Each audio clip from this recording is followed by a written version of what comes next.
The Game of Life and How to Play It by Florence Scovel Shinn. Chapter 1. The Game.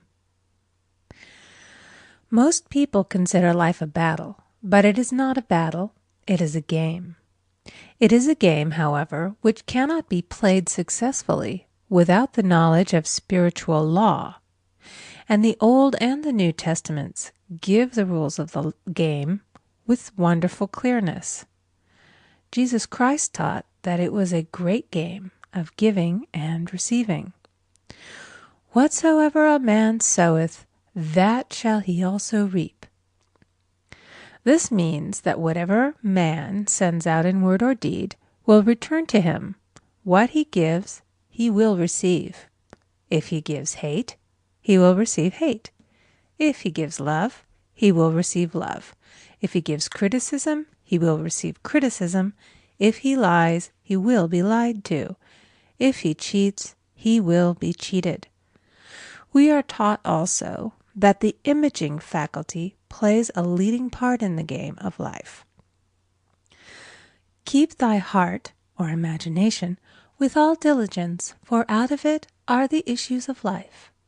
Proverbs 4:23. This means that what man images sooner or later externalizes in his affairs. I know of a man who feared a certain disease. It was a very rare disease and difficult to get, but he pictured it continually and read about it until it manifested in his body and he died, the victim of distorted imagination. So we see, to play successfully the game of life, we must train the imaging faculty. A person with an imaging faculty trained to image only good brings into his life every righteous desire of his heart. Health, wealth, love, friends, perfect self-expression, his highest ideals. The imagination has been called the scissors of the mind, and it is ever cutting, day by day, the pictures man sees there, and sooner or later he meets his own creations in his outer world. To train the imagination successfully, man must understand the workings of his mind. The Greeks said, "Know thyself." There are three departments of the mind: the subconscious, conscious, and superconscious. The subconscious is simply power without direction. It is like steam or electricity, and it does what it is directed to. It has no power of induction. Whatever man feels deeply or images clearly is impressed upon the subconscious mind and carried out in minutest detail. For example, a woman I know, when a child, always made believe she was a widow. She dressed up in black clothes and wore a long black veil, and people thought she was very clever and amusing. She grew up and married a man with whom she was deeply in love. In a short time he died, and she wore black and a sweeping veil for many years. The picture of herself as a widow was so impressed upon the subconscious mind, and in due time worked itself out regardless of the havoc created. The conscious mind has been called mortal or carnal mind. It is the human mind and sees life as it appears to be. It sees death, disaster, sickness, poverty, and limitation of every kind, and it impresses the subconscious. The superconscious mind is the God mind within each man and is the realm of perfect ideas. In it is the perfect pattern spoken of by Plato, the divine design, for there is a divine design for each person. There is a place that you are to fill and no one else can fill, something you are to do which no one else can do. There is a perfect picture of this in the superconscious mind. It usually flashes across the conscious as an unattainable ideal, something too good to be true. In reality, it is man's true destiny or destination flashed to him from the infinite intelligence which is within himself. Many people, however, are in ignorance of their true destinies and are striving for things and situations which do not belong to them and would only bring failure and dissatisfaction if attained. For example, a woman came to me and asked me to speak the word that she would marry a certain man with whom she was very much in love.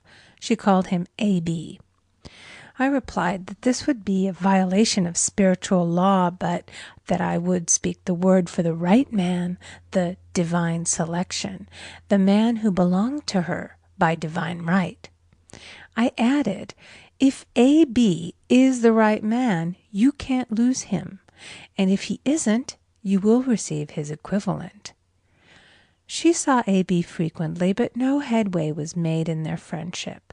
One evening she called and said, "Do you know, for the last week, A.B. hasn't seemed so wonderful to me." I replied, "Maybe he is not the divine selection. Another man may be the right one."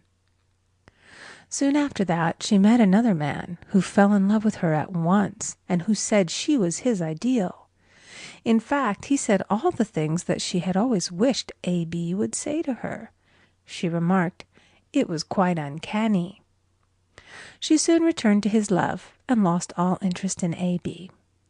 This shows the law of substitution. A right idea was substituted for a wrong one. Therefore, there was no loss or sacrifice involved. Jesus Christ said, "Seek ye first the kingdom of God and his righteousness, and all these things shall be added unto you." And he said the kingdom was within man. The kingdom is the realm of right ideas, or the divine pattern. Jesus Christ taught that man's words played a leading part in the game of life. By your words ye are justified, and by your words ye are condemned. Many people have brought disaster into their lives through idle words. For example, a woman once asked me why her life was now one of poverty, of limitation. Formerly she had a home, was surrounded by beautiful things, and had plenty of money. We found she had often tired of the management of her home and had said repeatedly, "I'm sick and tired of things. I wish I lived in a trunk." And she added, "Today I am living in that trunk." She had spoken herself into a trunk. The subconscious mind has no sense of humor, and people often joke themselves into unhappy experiences. For example, a woman who had a great deal of money joked continually about getting ready for the poorhouse. In a few years she was almost destitute, having impressed the subconscious mind with a picture of lack and limitation. Fortunately, the law works both ways, and a situation of lack may be changed to one of plenty. For example, a woman came to me one hot summer's day for a treatment for prosperity. She was worn out, dejected, and discouraged. She said she possessed just $8 in the world. I said, "Good, we'll bless the $8 and multiply them as Jesus Christ multiplied the loaves and the fishes." For he taught that every man had the power to bless and to multiply, to heal and to prosper. She said, "What shall I do next?" I replied, "Follow intuition. Have you a hunch to do anything or to go anywhere?"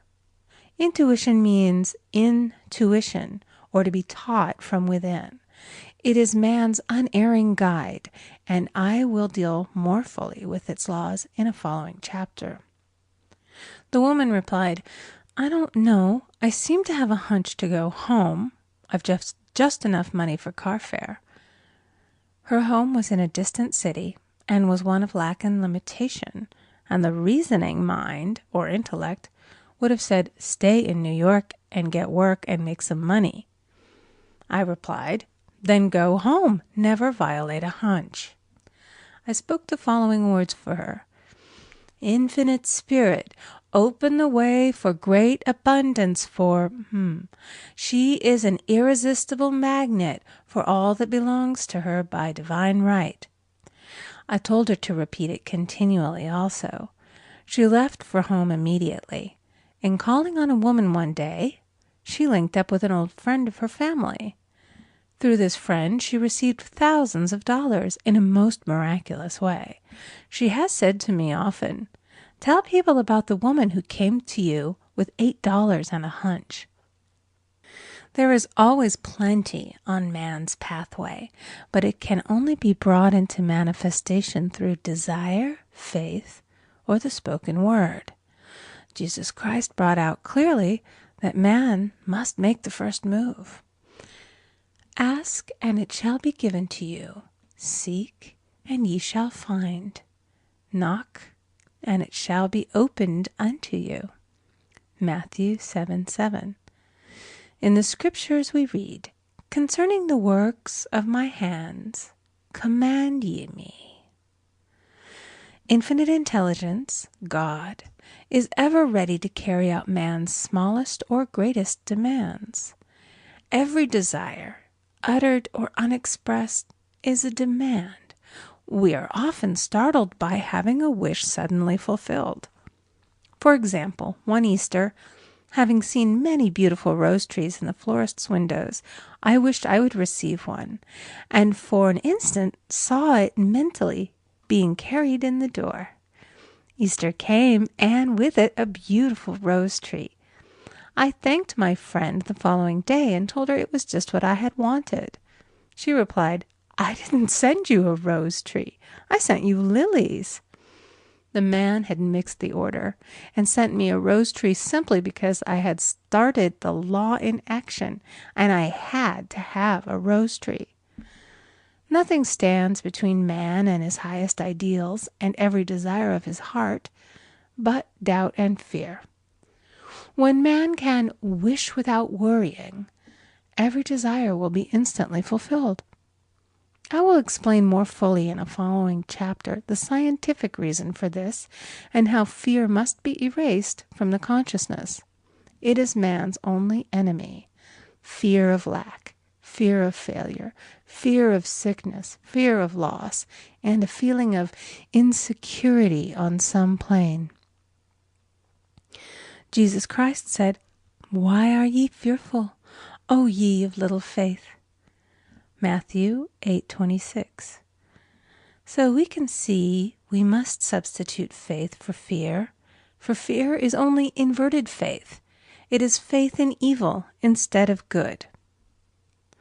The object of the game of life is to see clearly one's good and to obliterate all mental pictures of evil. This must be done by impressing the subconscious mind with a realization of good. A very brilliant man who has attained great success told me he had suddenly erased all fear from his consciousness by reading a sign which hung in a room. He saw printed in large letters this statement: "Why worry? It will probably never happen." These words were stamped indelibly upon his subconscious mind, and he now has a firm conviction that only good could come into his life, and therefore only good can manifest. In the following chapter, I will deal with the different methods of impressing the subconscious mind. It is man's faithful servant, but one must be careful to give it the right orders. Man has ever a silent listener at his side, his subconscious mind. Every thought, every word is impressed upon it and carried out in amazing detail. It is like a singer making a record on the sensitive disc of the phonographic plate. Every note and tone of the singer's voice is registered. If he coughs or hesitates, it is registered also. So let us break all the old bad records in the subconscious mind, the records of our lives which we do not wish to keep, and make new and beautiful ones. Speak these words aloud with power and conviction.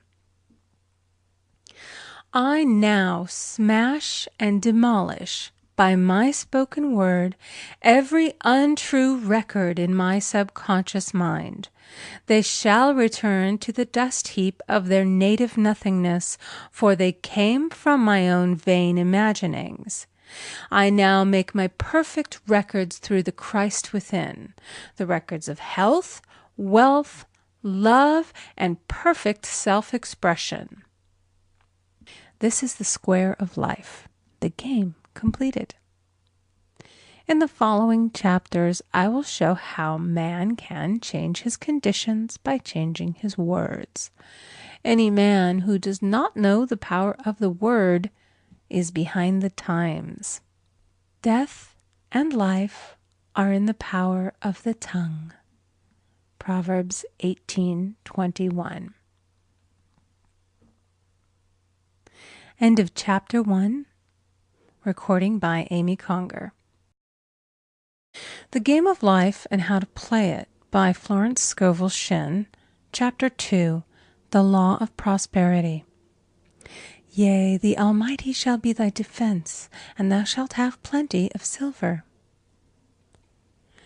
One of the greatest messages given to the race through the Scriptures is that God is man's supply, and that man can release through his spoken word all that belongs to him by divine right. He must, however, have perfect faith in his spoken word. Isaiah said, My word shall not return unto me void, but shall accomplish that whereunto it is sent. We know now that words and thoughts are a tremendous vibratory force, ever molding man's body and affairs. A woman came to me in great distress and said she was to be sued on the 15th of the month for $3,000. She knew no way of getting the money and was in despair. I told her that God was her supply, and that there is a supply for every demand. So I spoke the word. I gave thanks that the woman would receive $3,000 at the right time in the right way. I told her she must have perfect faith and act her perfect faith. The 15th came, but no money had materialized. She called me on the phone and asked what she was to do. I replied, It is Saturday, so they won't sue you today. Your part is to act rich, thereby showing perfect faith that you will receive it by Monday. She asked me to lunch with her to keep her courage. When I joined her at a restaurant, I said, This is no time to economize. Order an expensive luncheon and act as if you have already received the $3,000. All things whatsoever ye ask in prayer, believing ye shall receive. You must act as if you had already received. The next morning she called me on the phone and asked me to stay with her during the day. I said, No, you are divinely protected and God is never too late. In the evening she phoned again, greatly excited, and said, My dear, a miracle has happened. I was sitting in my room this morning when the doorbell rang. I said to the maid, Don't let anyone in. The maid, however, looked out the window and said, It's your cousin with the long white beard. So I said, Call him back. I would like to see him. And he was just turning the corner when he heard the maid's voice, and he came back. He talked for about an hour, and just as he was leaving, he said, Oh, by the way, how are finances? I told him I needed the money, and he said, Why, my dear, I will give you $3,000 the first of the month. I didn't like to tell him that I was going to be sued. What shall I do? I won't receive it till the first of the month, and I must have it tomorrow. I said, I'll keep on treating. I said, Spirit is never too late. I give thanks that she has received the money on the invisible plane and that it manifests on time. The next morning, her cousin called her up and said, Come to my office this morning, and I will give you the money. That afternoon, she had $3,000 to her credit in the bank and wrote checks as rapidly as her excitement would permit. If one asks for success and prepares for failure, he will get the situation he has prepared for. For example, a man came to me asking me to speak the word that a certain debt would be wiped out. I found he spent his time planning what he would say to the man when he did not pay his bill. therefore neutralizing my words. He should have seen himself paying the debt. We have a wonderful illustration of this in the Bible, relating to the 3 kings who were in the desert, without water for their men and horses. They consulted the prophet Elisha, who gave them this astonishing message. Thus saith the Lord, Ye shall not see wind, neither shall ye see rain, yet make this valley full of ditches. Man must prepare for the thing he has asked for when there isn't the slightest sign of it in sight. For example, a woman found it necessary to look for an apartment during the year when there was a great shortage of apartments in New York. It was considered almost an impossibility, and her friends were sorry for her and said, "Isn't it too bad? You'll have to store your furniture and live in a hotel." She replied, "You needn't feel sorry for me. I'm a Superman, and I'll get an apartment." She spoke the words, "Infinite Spirit, open the way for the right apartment." She knew there was a supply for every demand, and that she was unconditioned, working on the spiritual plane, and that one with God is a majority. She had contemplated buying new blankets when the tempter, the adverse thought or reasoning mind, suggested, "Don't buy the blankets. Perhaps, after all, you won't get an apartment and you will have no use for them." Promptly she replied to herself, "I'll dig my ditches by buying the blankets." So she prepared for the apartment, acted as though she already had it. She found one in a miraculous way, and it was given to her although there were over 200 other applicants. The blankets showed active faith. It is needless to say that the ditches dug by the 3 kings in the desert were filled to overflowing. Read 2 Kings. Getting into the spiritual swing of things is no easy matter for the average person. The adverse thoughts of doubt and fear surge from the subconscious. They are the army of the aliens, which must be put to flight. This explains why it is so often darkest before the dawn. A big demonstration is usually preceded by tormenting thoughts. Having made a statement of high spiritual truth, one challenges the old beliefs in the subconscious, and error is exposed to be put out. This is the time when one must make his affirmations of truth repeatedly, and rejoice and give thanks that he has already received. "Before ye call, I shall answer." This means that every good and perfect gift is already man's, awaiting his recognition. Man can only receive what he sees himself receiving. The children of Israel were told that they could have all the land they could see. This is true of every man. He has only the land within his own mental vision. Every great work, every big accomplishment has been brought into manifestation through holding to the vision, and often just before the big achievement comes apparent failure and discouragement. The children of Israel, when they reached the promised land, were afraid to go in, for they said it was filled with giants who made them feel like grasshoppers. And there we saw the giants, and we were in our own sight as grasshoppers. This is almost every man's experience. However, the one who knows spiritual law is undisturbed by appearance and rejoices while he is yet in captivity. That is, he holds to his vision and gives thanks that the end is accomplished. He has received. Jesus Christ gave a wonderful example of this. He said to his disciples, "Say not ye, there are yet 4 months, and then cometh the harvest? Behold, I say unto you, lift up your eyes, and look on the fields, for they are ripe already to harvest."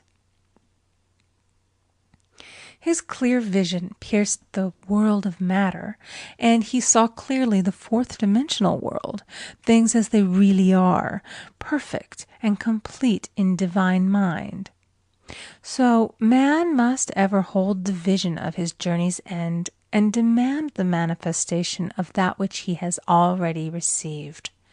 It may be his perfect health, love, supply, self-expression, home, or friends. They are all finished and perfect ideas registered in divine mind, man's own superconscious mind, and must come through him, not to him. For example, a man came to me asking for treatments for success. It was his imperative that he raise, within a certain time, $50,000 for his business. The time limit was almost up when he came to see me in despair. No one wanted to invest in his enterprise, and the bank had flatly refused a loan. I replied, "I suppose you lost your temper while at the bank, therefore your power. You can control any situation if you first control yourself." "Go back to the bank," I added, "and I will treat." My treatment was, "You are identified in love with the spirit of everyone connected with the bank. Let the divine idea come out of this situation." He replied, "Woman, you are talking about an impossibility. Tomorrow is Saturday. The bank closes at 12, and my train won't get me there until 10, and the time limit is up tomorrow, and anyway they won't do it. It's too late." I replied, "God doesn't need any time and is never too late. With him, all things are possible." I added, "I don't know anything about business, but I know all about God." He replied, "It all sounds fine when I sit here listening to you, but when I go out, it's terrible." He lived in a distant city, and I did not hear from him for a week. Then came a letter. It read, "You were right. I raised the money, and I will never again doubt the truth of all that you have told me." I saw him a few weeks later, and I said, "What happened? You evidently had plenty of time after all." He replied, "My train was late, and I got there just 15 minutes to 12. I walked into the bank quietly, and I said, 'I have come for the loan.' And they gave it to me without a question." It was the last 15 minutes of the time allotted to him, and Infinite Spirit was not too late. In this instance, the man could never have demonstrated alone. He needed someone to help him hold the vision. This is what one man can do for another. Jesus Christ knew the truth of this when he said, "If two of you shall agree on earth as touching anything that they shall ask, it shall be done for them of my Father which is in heaven." One gets too close to his own affairs and becomes doubtful and fearful. The friend or healer sees clearly the success, health, or prosperity and never wavers because he is not close to the situation. It is much easier to demonstrate for someone else than for oneself, so a person should not hesitate to ask for help if he feels himself wavering. A keen observer of life once said, "No man can fail if some one person sees him successful." Such is the power of the vision, and many a great man has owed his success to a wife or a sister or a friend who believed in him and held without wavering to the perfect pattern. End of Chapter 2. Recording by Amy Conger.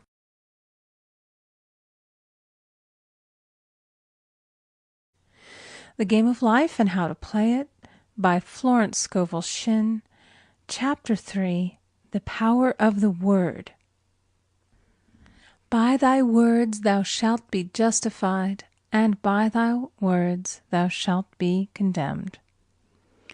A person knowing the power of the word becomes very careful of his conversation. He has only to watch the reaction of his words to know that they do not return void. Through his spoken word, man is continually making laws for himself. I knew a man who said, "I always miss a car. It invariably pulls out just as I arrive." His daughter said, "I always catch a car. It's sure to come just as I get there." This occurred for years. Each had made a separate law for himself, one of failure, one of success. This is the psychology of superstitions. The horseshoe or rabbit's foot contains no power, but man's spoken word and belief that it will bring him good luck creates expectancy in the subconscious mind and attracts a lucky situation. I find, however, this will not work when a man has advanced spiritually and knows a higher law. One cannot turn back, and one must put away graven images. For example, 2 men in my class had had great success in business for several months, when suddenly everything went to smash. We tried to analyze the situation, and I found, instead of making their affirmations and looking to God for success and prosperity, they had each bought a lucky monkey.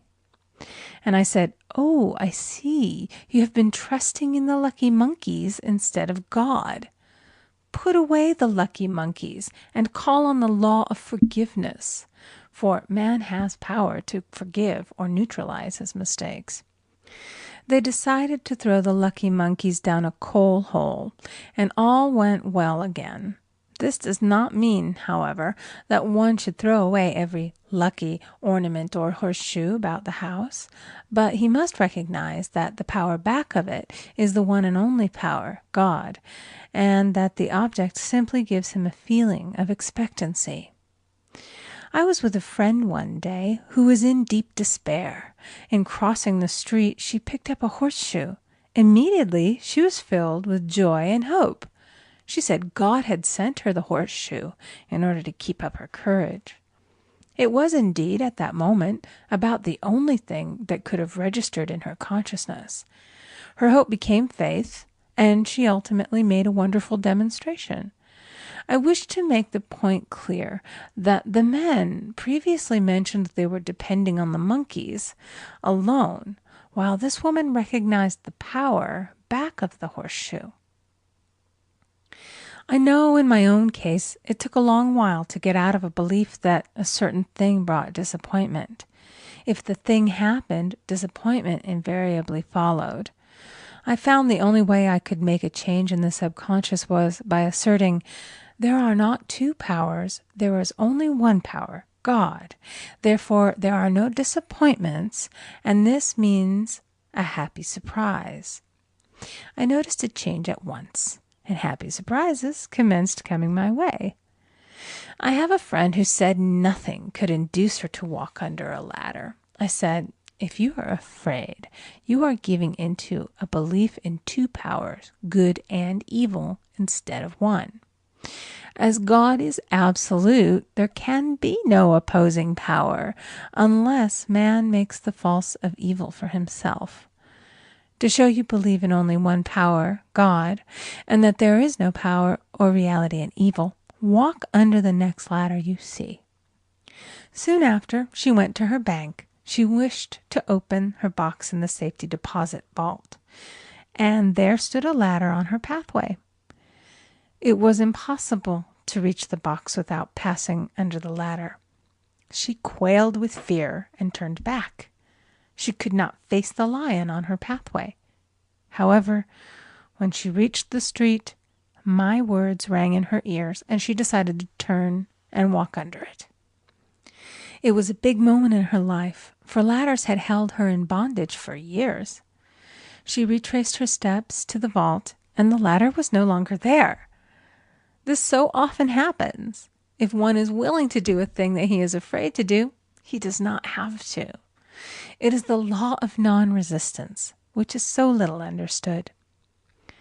Someone has said that courage contains genius and magic. Face a situation fearlessly, and there is no situation to face. It falls away of its own weight. The explanation is that fear attracted the ladder on the woman's pathway, and fearlessness removed it. Thus, the invisible forces are ever working for the man who is always pulling the strings himself, though he does not know it. Owing to the vibratory power of words, whatever man voices, he begins to attract. People who continually speak of disease invariably attract it. After man knows the truth, he cannot be too careful of his words. For example, I have a friend who often says on the phone, "Do come to see me and have a fine old-fashioned chat." This old-fashioned chat means an hour of about 500 to 1,000 destructive words, the principal topics being loss, lack, failure, and sickness. I reply, "No, thank you. I've had enough old-fashioned chats in my life.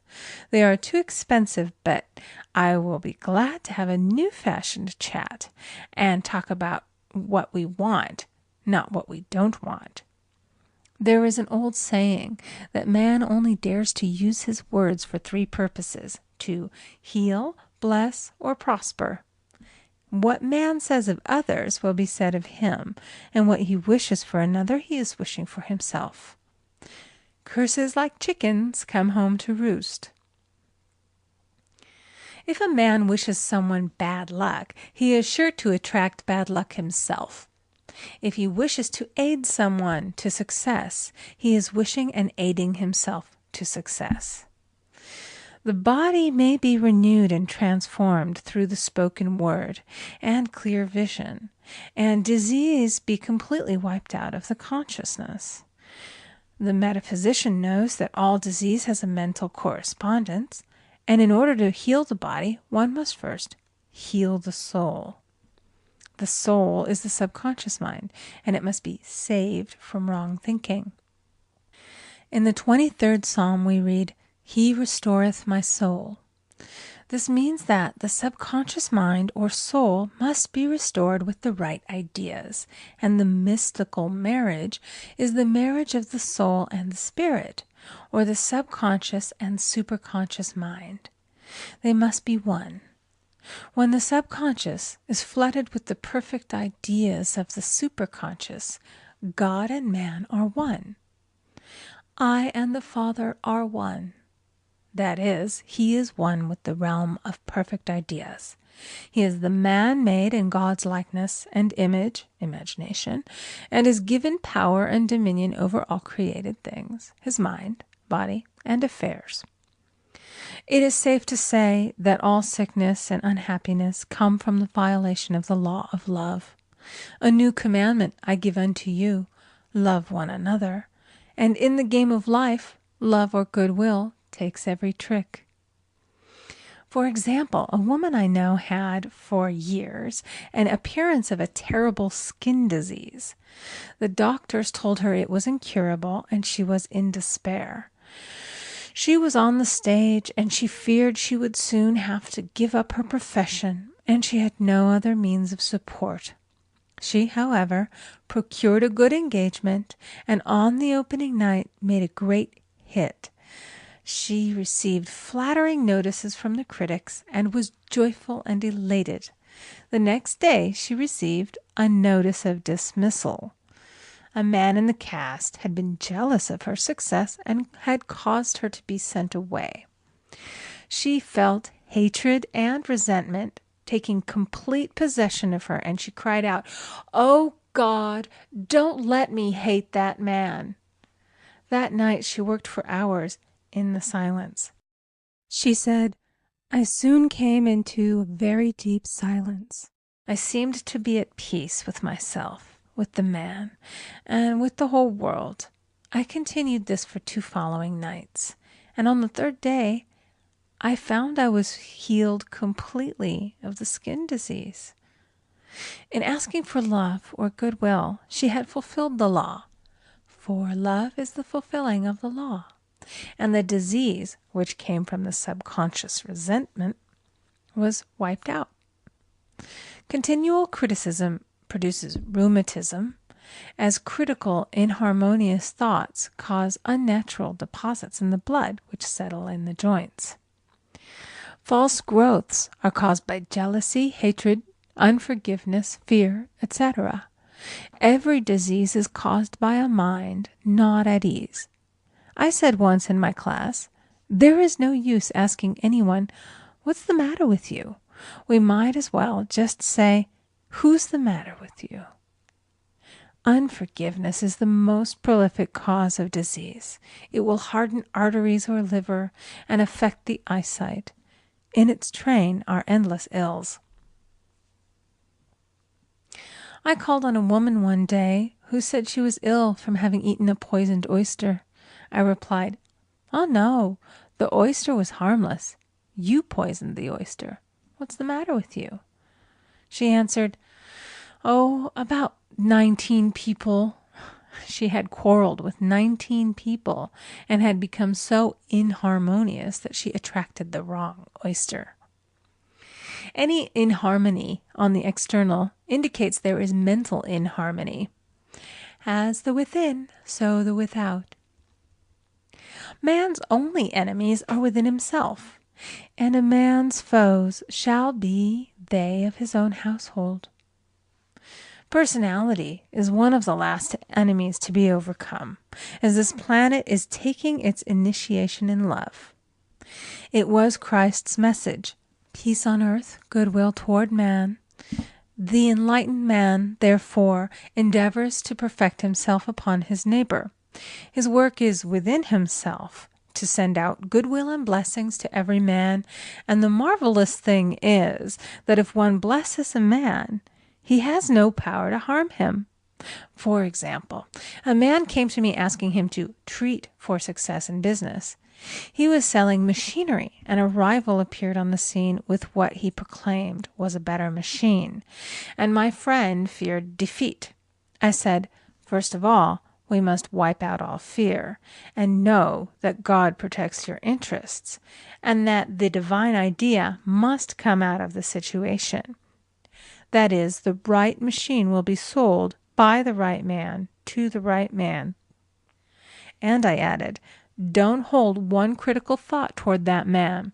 Bless him all day and be willing not to sell your machine if it isn't the divine idea." So he went to the meeting, fearless and non-resistant, and blessing the other man. He said the outcome was very remarkable. The other man's machine refused to work, and he sold his without the slightest difficulty. But I say unto you, love your enemies, bless them that curse you, do good to them that hate you, and pray for them which spitefully use you and persecute you.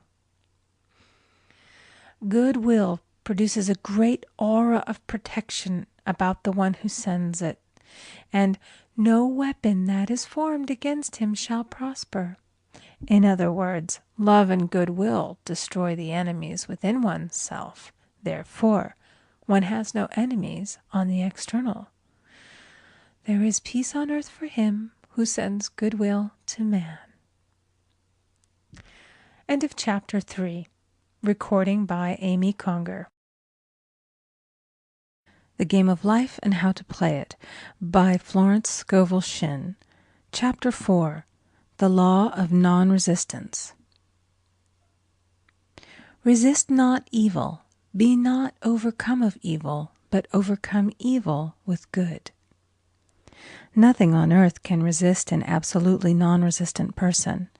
The Chinese say that water is the most powerful element because it is perfectly non-resistant. It can wear away a rock and sleep away all before it.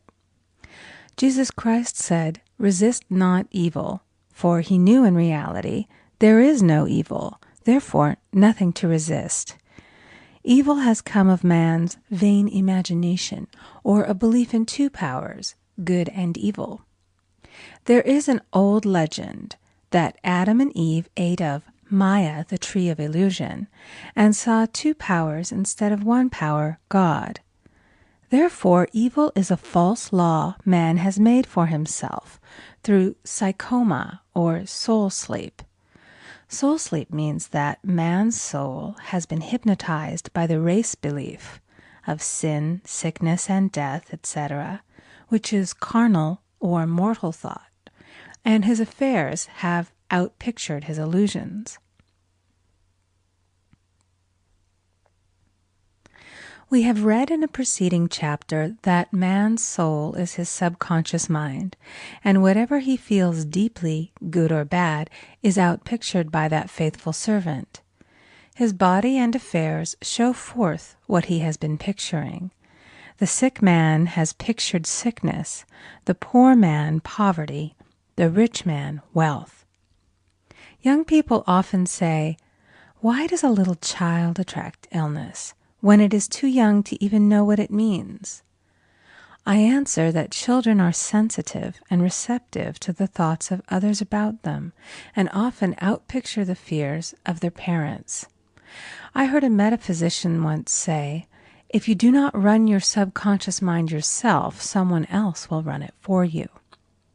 Mothers often, unconsciously, attract illness and disaster to their children by continually holding them in thoughts of fear and watching for symptoms. For example, a friend asked a woman if her little girl had had the measles. She replied promptly, "Not yet." This implied that she was expecting the illness and therefore preparing the way for what she did not want for herself and child. However, the man who is centered and established in his right thinking, the man who sends out only goodwill to his fellow man, and who is without fear, cannot be touched or influenced by the negative thoughts of others. In fact, he could then receive only good thoughts, as he himself sends forth only good thoughts. Resistance is hell, for it places man in a state of torment. A metaphysician once gave me a wonderful recipe for taking every trick in the game of life. It is the acme of non-resistance. He gave it in this way. At one time in my life, I baptized children, and of course they had many names. Now I no longer baptize children, but I baptize events.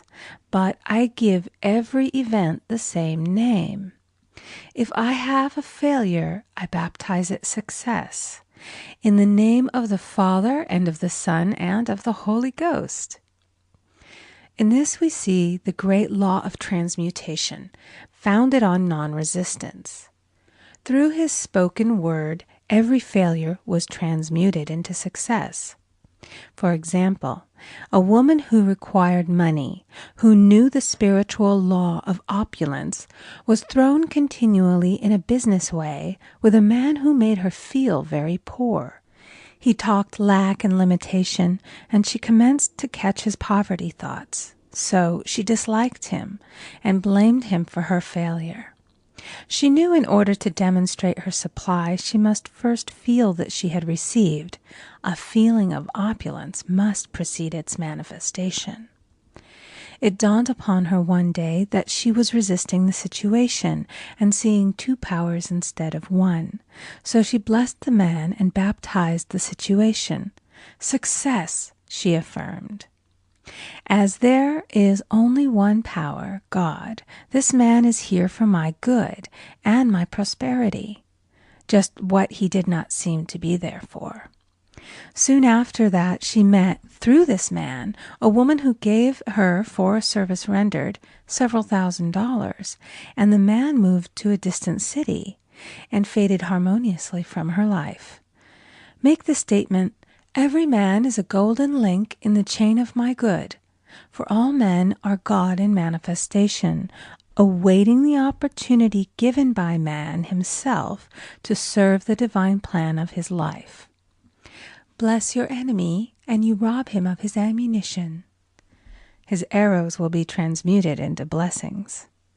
This law is true of nations as well as individuals. Bless a nation, send love and goodwill to every inhabitant, and it is robbed of its power to harm. Man can only get the right idea of non-resistance through spiritual understanding. My students have often said, "I don't want to be a doormat." I reply, when you use non-resistance with wisdom, no one will ever be able to walk over you. Another example. One day I was impatiently awaiting an important telephone call. I resisted every call that came in and made no outgoing calls myself, reasoning that it might interfere with the one I was awaiting. Instead of saying, "Divine ideas never conflict, the call will come at the right time," leaving it to infinite intelligence to arrange, I commenced to manage things myself. I made the battle mine, not God's, and remained tense and anxious. The bell did not ring for about an hour, and I glanced at the phone and found the receiver had been off that length of time, and the phone was disconnected. My anxiety, fear, and belief in interference had brought on a total eclipse of the telephone. Realizing what I had done, I commenced blessing the situation at once. I baptized it success and affirmed, "I cannot lose any call that belongs to me by divine right. I am under grace and not under law." A friend rushed out to the nearest telephone to notify the company to reconnect. She entered a crowded grocery, but the proprietor left his customers and attended to the call himself. My phone was connected at once, and 2 minutes later I received a very important call, and about an hour afterward, the one I had been awaiting. One's ships come in over a calm sea. So long as man resists a situation, he will have it with him. If he runs away from it, it will run after him. For example, I repeated this to a woman one day, and she replied, "How true that is! I was unhappy at home. I disliked my mother, who was critical and domineering, so I ran away and was married. But I married my mother, for my husband was exactly like my mother, and I had the same situation to face again." Agree with thine adversary quickly. That means agree that the adverse situation is good. Be undisturbed by it, and it falls away of its own weight. "None of these things move me" is a wonderful affirmation. The inharmonious situation comes from some inharmony within man himself. When there is in him no emotional response to an inharmonious situation, it fades away forever from his pathway. So we see man's work is ever with himself. People have said to me, "Give treatments to change my husband or my brother." I reply, "No, I will give treatments to change you. When you change, your husband and your brother will change." One of my students was in the habit of lying. I told her it was a failure method, and if she lied, she would be lied to. She replied, "I don't care. I can't possibly get along without lying." One day she was speaking on the phone to a man with whom she was very much in love. She turned to me and said, "I don't trust him. I know he's lying to me." I replied, "Well, you lie yourself, so someone has to lie to you, and you will be sure it will be just the person you want the truth of." Sometime after that I saw her, and she said, "I'm cured of lying." I questioned, "What cured you?" She replied, "I've been living with a woman who lied worse than I did." One is often cured of his faults by seeing them in others. Life is a mirror, and we find only ourselves reflected in our associates. Living in the past is a failure method and a violation of spiritual law. Jesus Christ said, "Behold, now is the accepted time. Now is the day of salvation." Lot's wife looked back and was turned into a pillar of salt. The robbers of time are the past and the future. Man should bless the past and forget it, if it keeps him in bondage, and bless the future, knowing it has in store for him endless joys. But live fully in the now. For example, a woman came to me complaining that she had no money with which to buy Christmas gifts. She said, "Last year was so different. I had plenty of money and gave lovely presents, and this year I scarcely have a cent." I replied, "You will never demonstrate money while you are pathetic and live in the past. Live fully in the now and get ready to give Christmas presents. Dig your ditches and the money will come." She exclaimed, I know what to do. I'll buy some tinsel, twine, Christmas seals, and wrapping paper." I replied, "Do that, and the presents will come and stick themselves to the Christmas seals." This, too, was showing financial fearlessness and faith in God, as the reasoning mind said, "Keep every cent you have, as you are not sure you will get any more." She bought her seals, paper, and twine, and a few days before Christmas received a gift of several $100s. Buying the seals and twine had impressed the subconscious with expectancy and opened the way for the manifestation of the money. She purchased all the presents in plenty of time. Man must live suspended in the moment. Look well, therefore, to this day. Such is the salutation of the dawn. He must be spiritually alert, ever waiting his leads, taking advantage of every opportunity. One day I said continually, silently, "Infinite Spirit, don't let me miss a trick." And something very important was told to me that evening. It is most necessary to begin the day with the right words. Make an affirmation immediately upon waking. For example, "Thy will be done this day. Today is a day of completion. I give thanks for this perfect day. Miracle shall follow miracle, and wonders shall never cease." Make this a habit, and one will see wonders and miracles come into his life. One morning I picked up a book and read, "Look with wonder at that which is before you." It seemed to be my message for the day, so I repeated it again and again. Look with wonder at that which is before you. At about noon, a large sum of money was given to me, which I had been desiring for a certain purpose. In the following chapter, I will give affirmations that I have found most effective. However, one should never use an affirmation unless it is absolutely satisfying and convincing to his own consciousness. And often an affirmative is changed to suit different people. For example, the following has brought success to many. "I have a wonderful work in a wonderful way. I give wonderful service for wonderful pay." I gave the first 2 lines to one of my students, and she added the last 2. It made a most powerful statement, as there should always be perfect payment for perfect service, and a rhyme sinks easily into the subconscious. She went about singing it aloud, and soon did receive wonderful work in a wonderful way, and gave wonderful service for wonderful pay. Another student, a businessman, took it and changed the word to business. He repeated, "I have a wonderful business in a wonderful way, and I give wonderful service for wonderful pay." That afternoon he made a $41,000 deal, though there had been no activity in his affairs for months.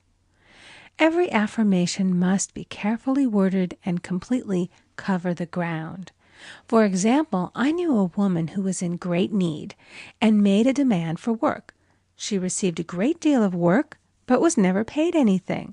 She now knows to add wonderful service for wonderful pay. It is man's divine right to have plenty, more than enough. His barns should be full, and his cup should flow over. This is God's idea for man, and when man breaks down the barriers of lack in his own consciousness, the golden age will be his, and every righteous desire of his heart fulfilled. End of chapter 4. Recording by Amy Conger. The Game of Life and How to Play It by Florence Scovel Shinn. Chapter 5. The Law of Karma and the Law of Forgiveness. Man receives only that which he gives. The game of life is a game of boomerangs. Man's thoughts, deeds, and words return to him sooner or later with astounding accuracy. This is the law of karma, which is Sanskrit for comeback. Whatsoever a man soweth, that shall he also reap. For example, a friend told me this story of herself, illustrating the law. She said, "I make all my karma on my aunt. Whatever I say to her, someone says to me. I am often irritable at home, when one day said to my aunt, who was talking to me during dinner, "No more talk. I wish to eat in peace." The following day I was lunching with a woman with whom I wished to make a great impression. I was talking animatedly when she said, "No more talk. I wish to eat in peace." My friend is high in consciousness, so her karma returns much more quickly than to one on the mental plane. The more man knows, the more he is responsible for, and a person with a knowledge of spiritual law, which he does not practice, suffers greatly in consequence. The fear of the Lord, law, is the beginning of wisdom. If we read the word Lord, law, it will make many passages in the Bible much clearer. "Vengeance is mine, I will repay, saith the Lord," law. It is the law which takes vengeance, not God. God sees man perfect, created in his own image, imagination, and given power and dominion. This is the perfect idea of man, registered in divine mind, awaiting man's recognition. For man can only be what he sees himself to be, and only attain what he sees himself attaining. "Nothing ever happens without an onlooker," is an ancient saying. Man first sees his failure or success, his joy or sorrow, before it swings into visibility from the scenes set in his own imagination. We have observed this in the mother picturing disease for her child, or a woman seeing success for her husband. Jesus Christ said, "And ye shall know the truth, and the truth shall make you free." So we see freedom from all unhappy conditions comes through knowledge, a knowledge of spiritual law. Obedience precedes authority, and the law obeys man when he obeys the law. The law of electricity must be obeyed before it becomes man's servant. When handled ignorantly, it becomes man's deadly foe. So with the laws of mind. For example, a woman with a strong personal will wished she owned a house which belonged to an acquaintance, and she often made mental pictures of herself living in the house. In the course of time, the man died, and she moved into the house. Several years afterwards, coming into the knowledge of spiritual law, she said to me, "Do you think I had anything to do with that man's death?" I replied, "Yes, your desire was so strong, everything made way for it. But you paid your karmic debt. Your husband, whom you loved devotedly, died soon after, and the house was a white elephant on your hands for many years." The original owner, however, could not have been affected by her thoughts had he been positive in the truth, nor her husband, but they were both under karmic law. The woman should have said, feeling the great desire for the house, "Infinite intelligence, give me the right house, equally as charming as this, the house which is mine by divine right." The divine selection would have given perfect satisfaction and brought good to all. The divine pattern is the only safe pattern to work by. Desire is a tremendous force and must be directed in the right channels, or chaos ensues. In demonstrating, the most important step is the first step, to ask aright. Man should always demand only that which is his by divine right. To go back to the illustration, had the woman taken this attitude, "If this house I desire is mine, I cannot lose it.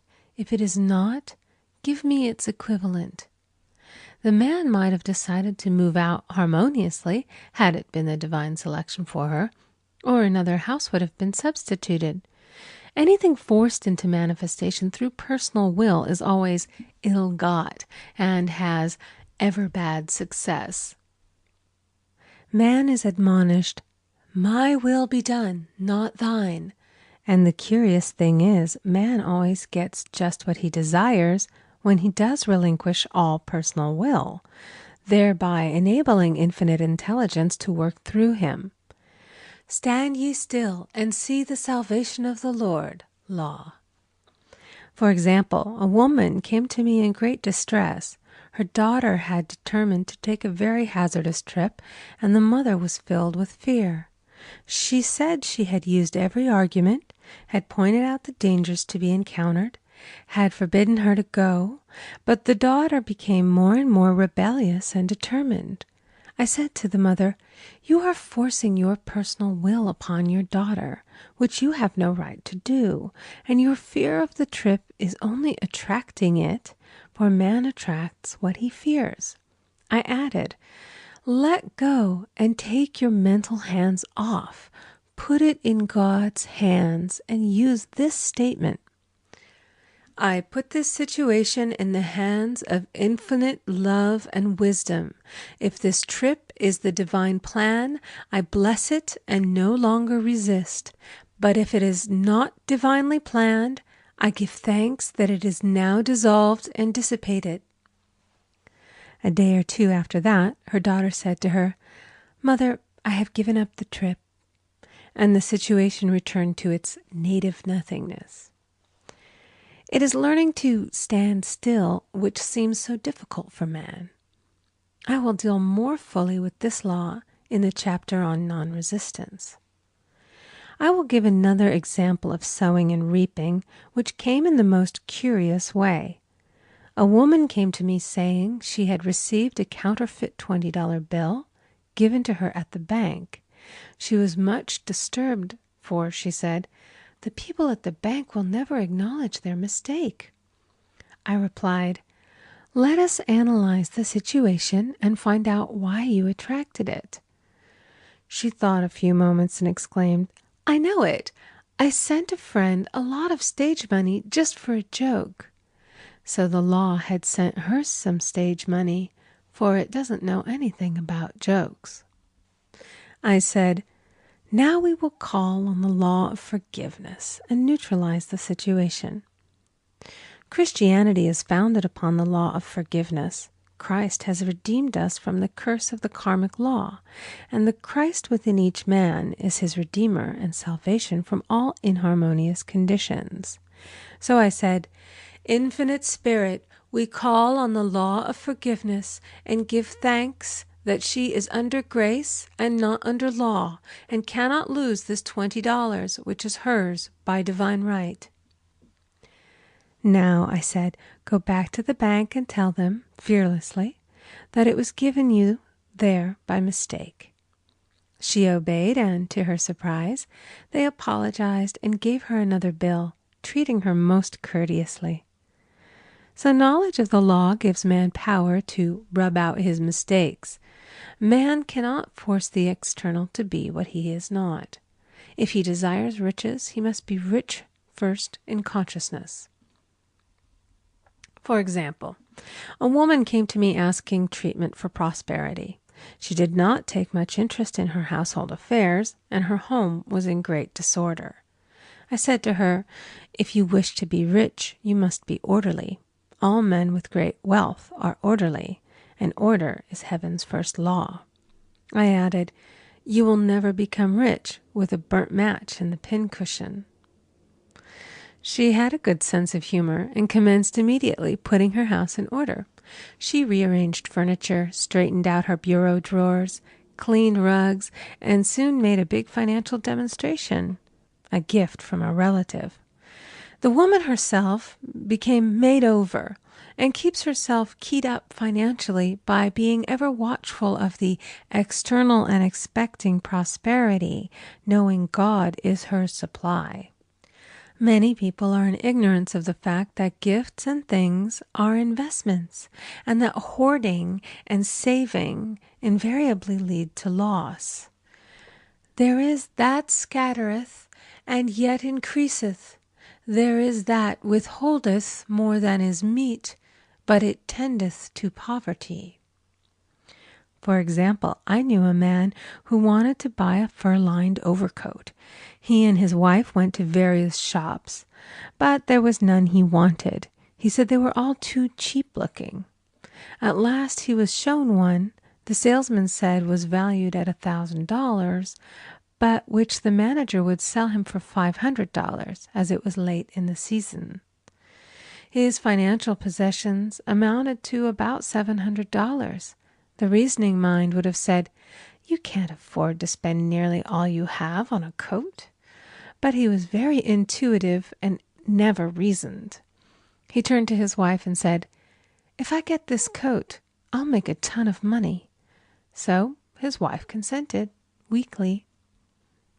About a month later, he received a $10,000 commission. The coat made him feel so rich, it linked him with success and prosperity. Without the coat, he would not have received the commission. It was an investment paying large dividends. If man ignores these leadings to spend or to give, the same amount of money will go in an uninteresting or unhappy way. For example, a woman told me on Thanksgiving Day she informed her family that they could not afford a Thanksgiving dinner. She had the money, but decided to save it. A few days later, someone entered her room and took from the bureau drawer the exact amount the dinner would have cost.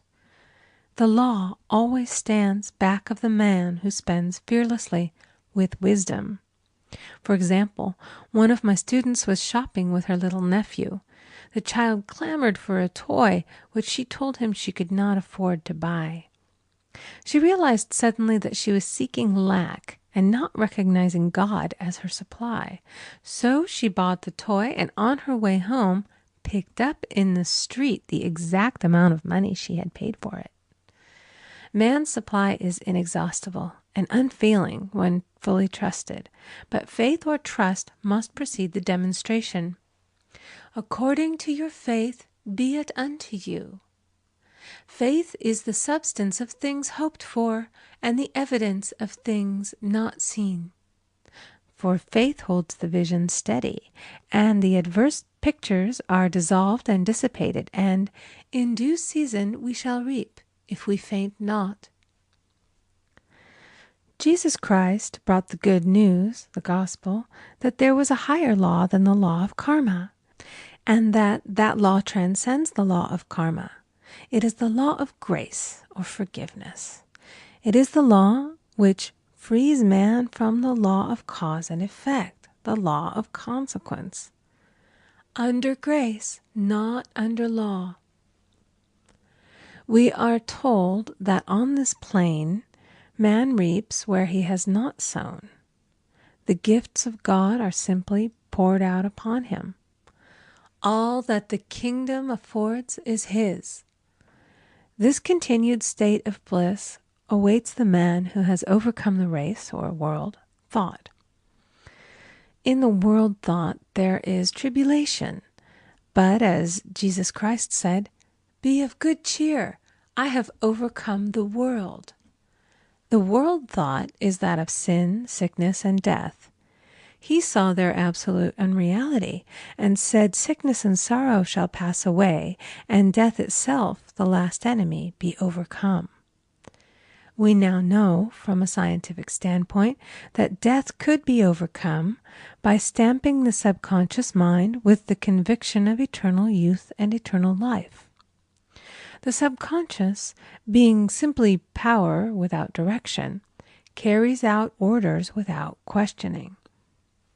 Working under the direction of the superconscious, the Christ or God within man, the resurrection of the body would be accomplished.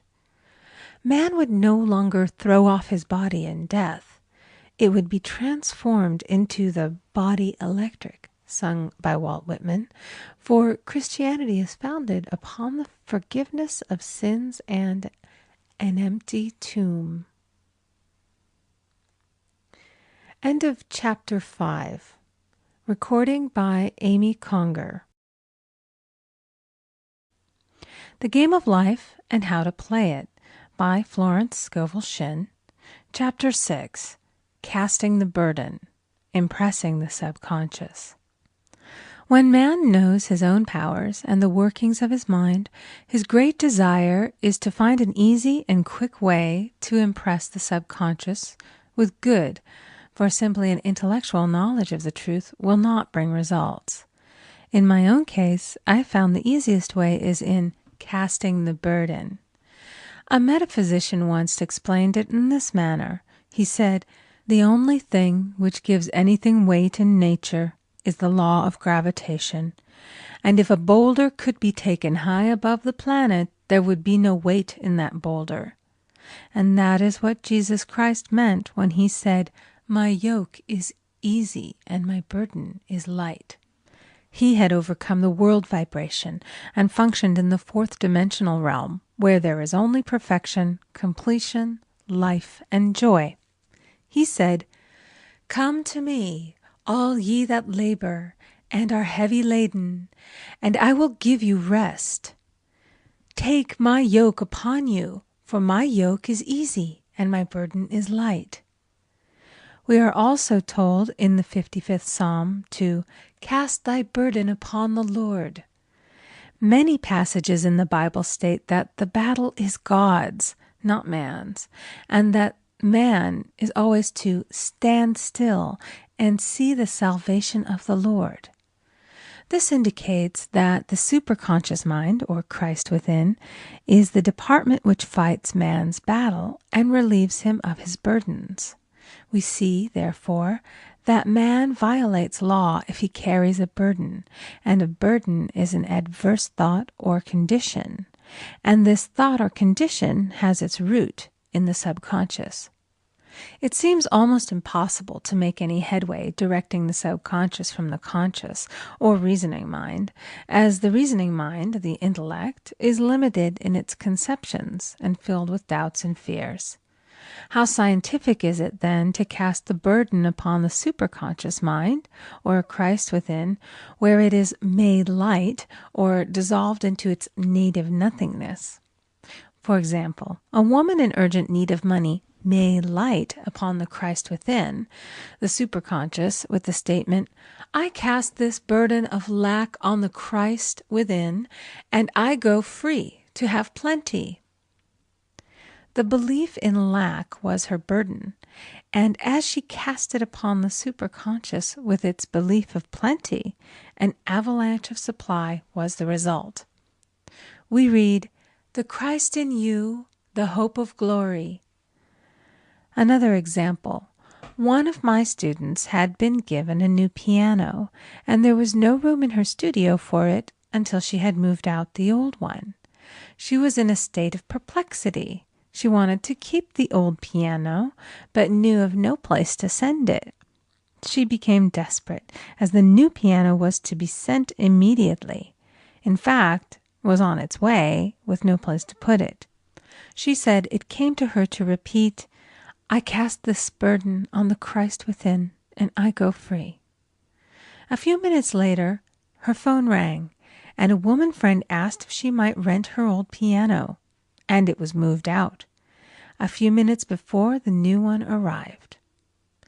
I knew a woman whose burden was resentment. She said, "I cast this burden of resentment on the Christ within, and I go free to be loving, harmonious, and happy." The almighty superconscious flooded the subconscious with love, and her whole life was changed. For years, resentment had held her in a state of torment and imprisoned her soul, the subconscious mind. The statement should be made over and over and over, sometimes for hours at a time, silently or audibly, with quietness but determination.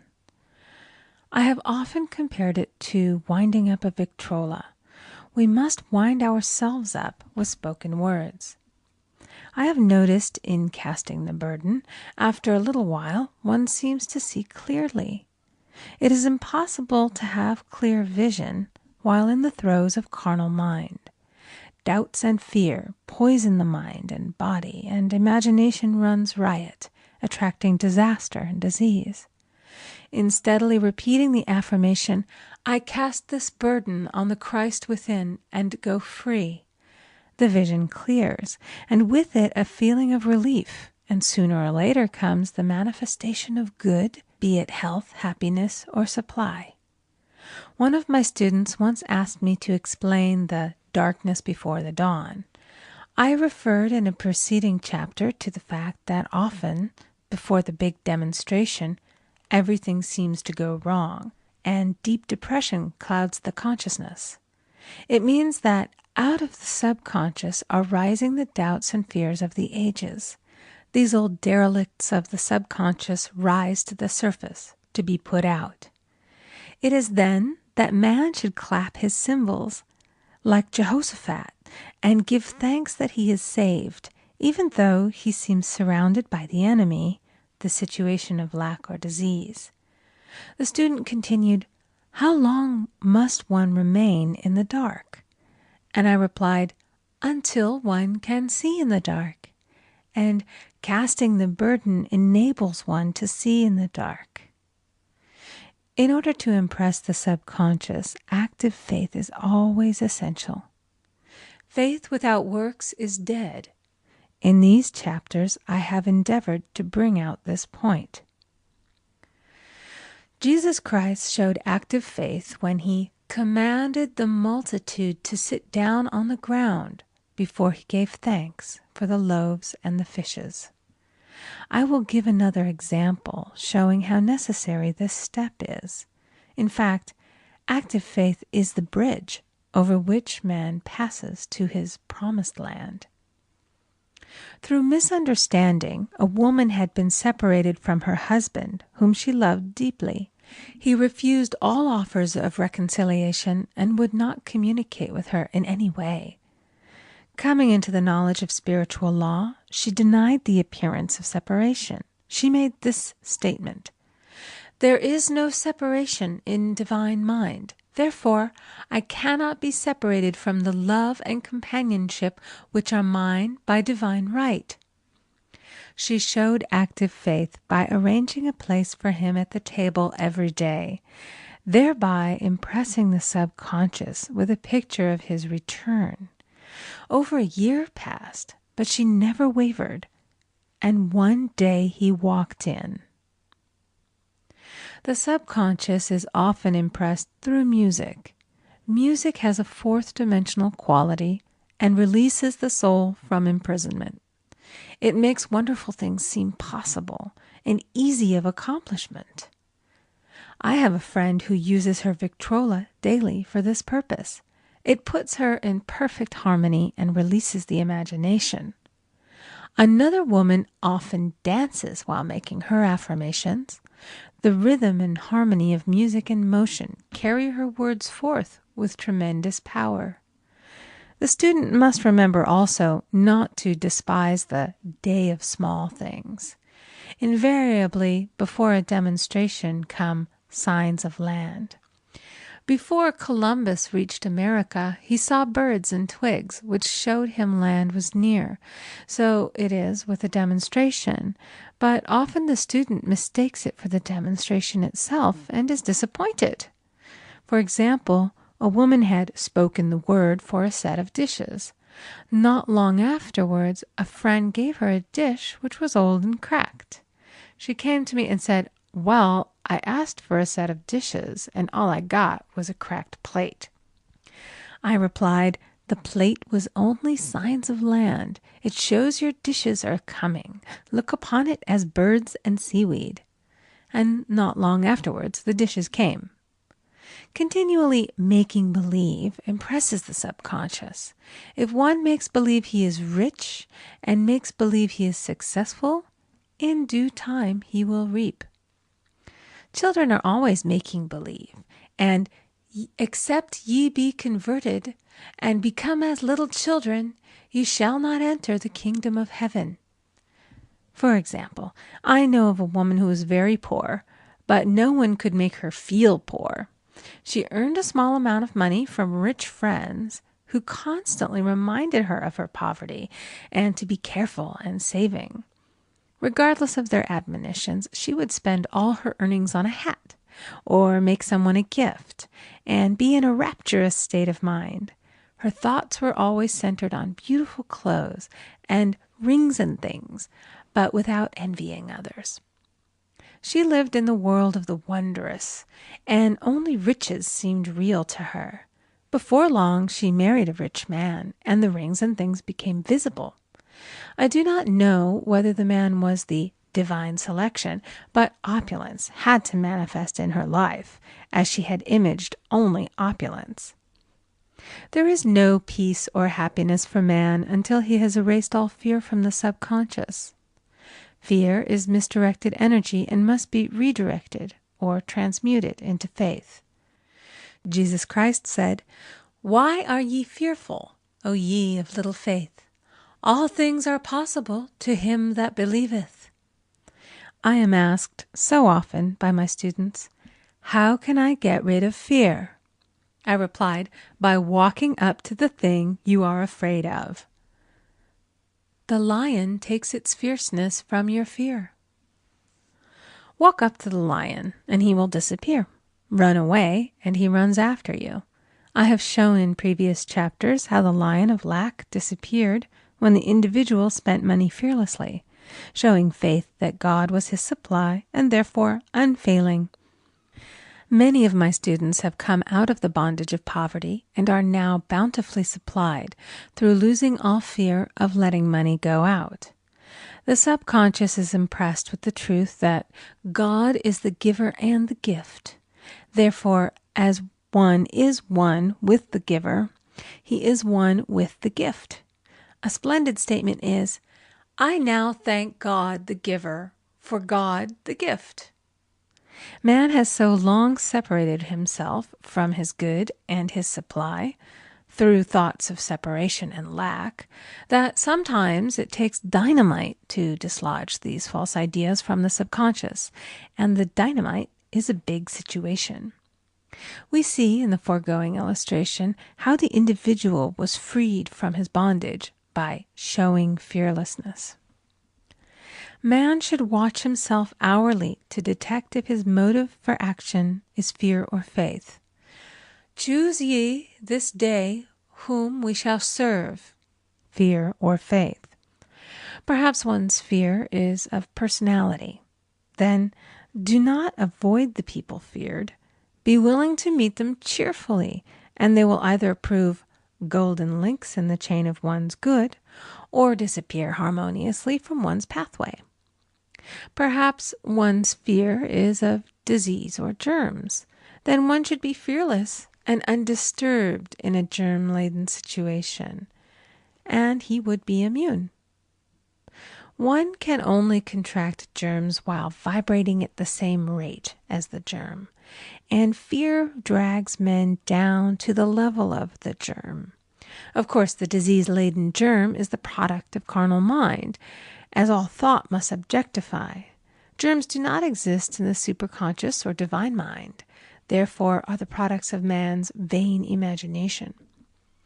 In the twinkling of an eye, man's release will come when he realizes there is no power in evil. The material world will fade away, and the fourth dimensional world, the world of the wondrous, will swing into manifestation. "And I saw a new heaven and a new earth, and there shall be no more death, neither sorrow nor crying, neither shall there be any more pain, for the former things are passed away." End of chapter 6. Recording by Amy Conger. The Game of Life and How to Play It by Florence Scovel Shinn. Chapter 7. Love. Every man on this planet is taking his initiation in love. "A new commandment I give unto you, that ye love one another."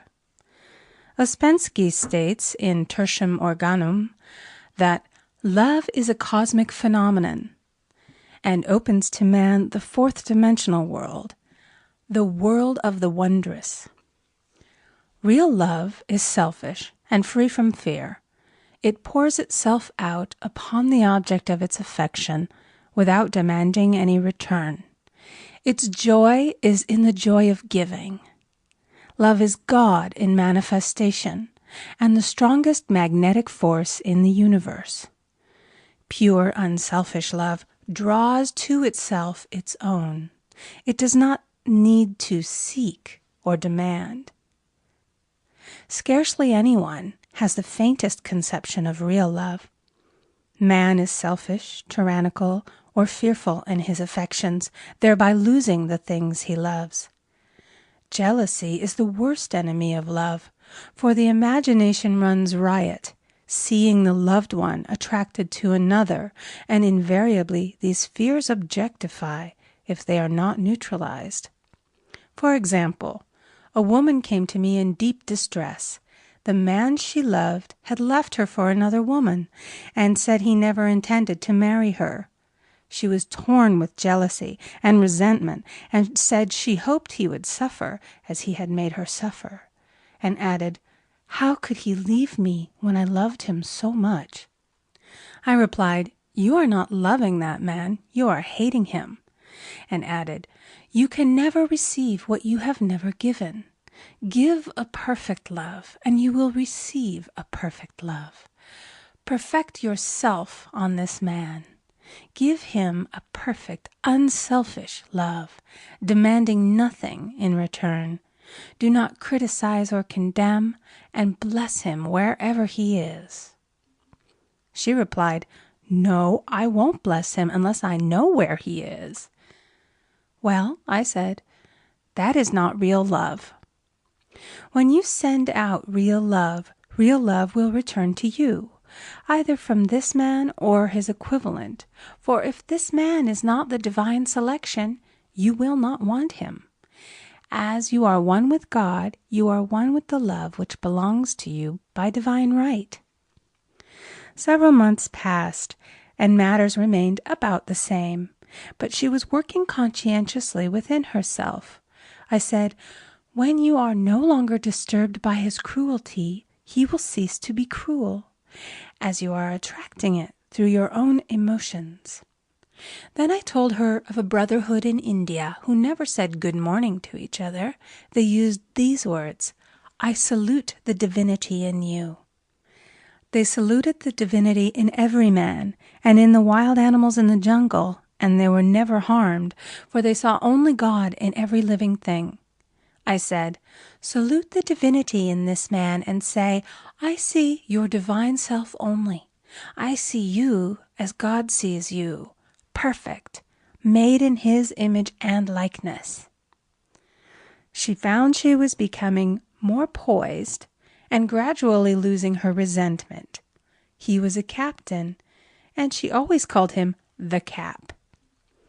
One day she said suddenly, "God bless the Cap, wherever he is." I replied, "Now that is real love, and when you have become a complete circle and are no longer disturbed by the situation, you will have his love or attract its equivalent." I was moving at this time and did not have a telephone, so was out of touch with her for a few weeks, when one morning I received a letter saying, "We are married." At the earliest opportunity, I paid her a call. My first words were, "What happened?" "Oh," she exclaimed, "a miracle! One day I woke up and all suffering had ceased. I saw him that evening and he asked me to marry him.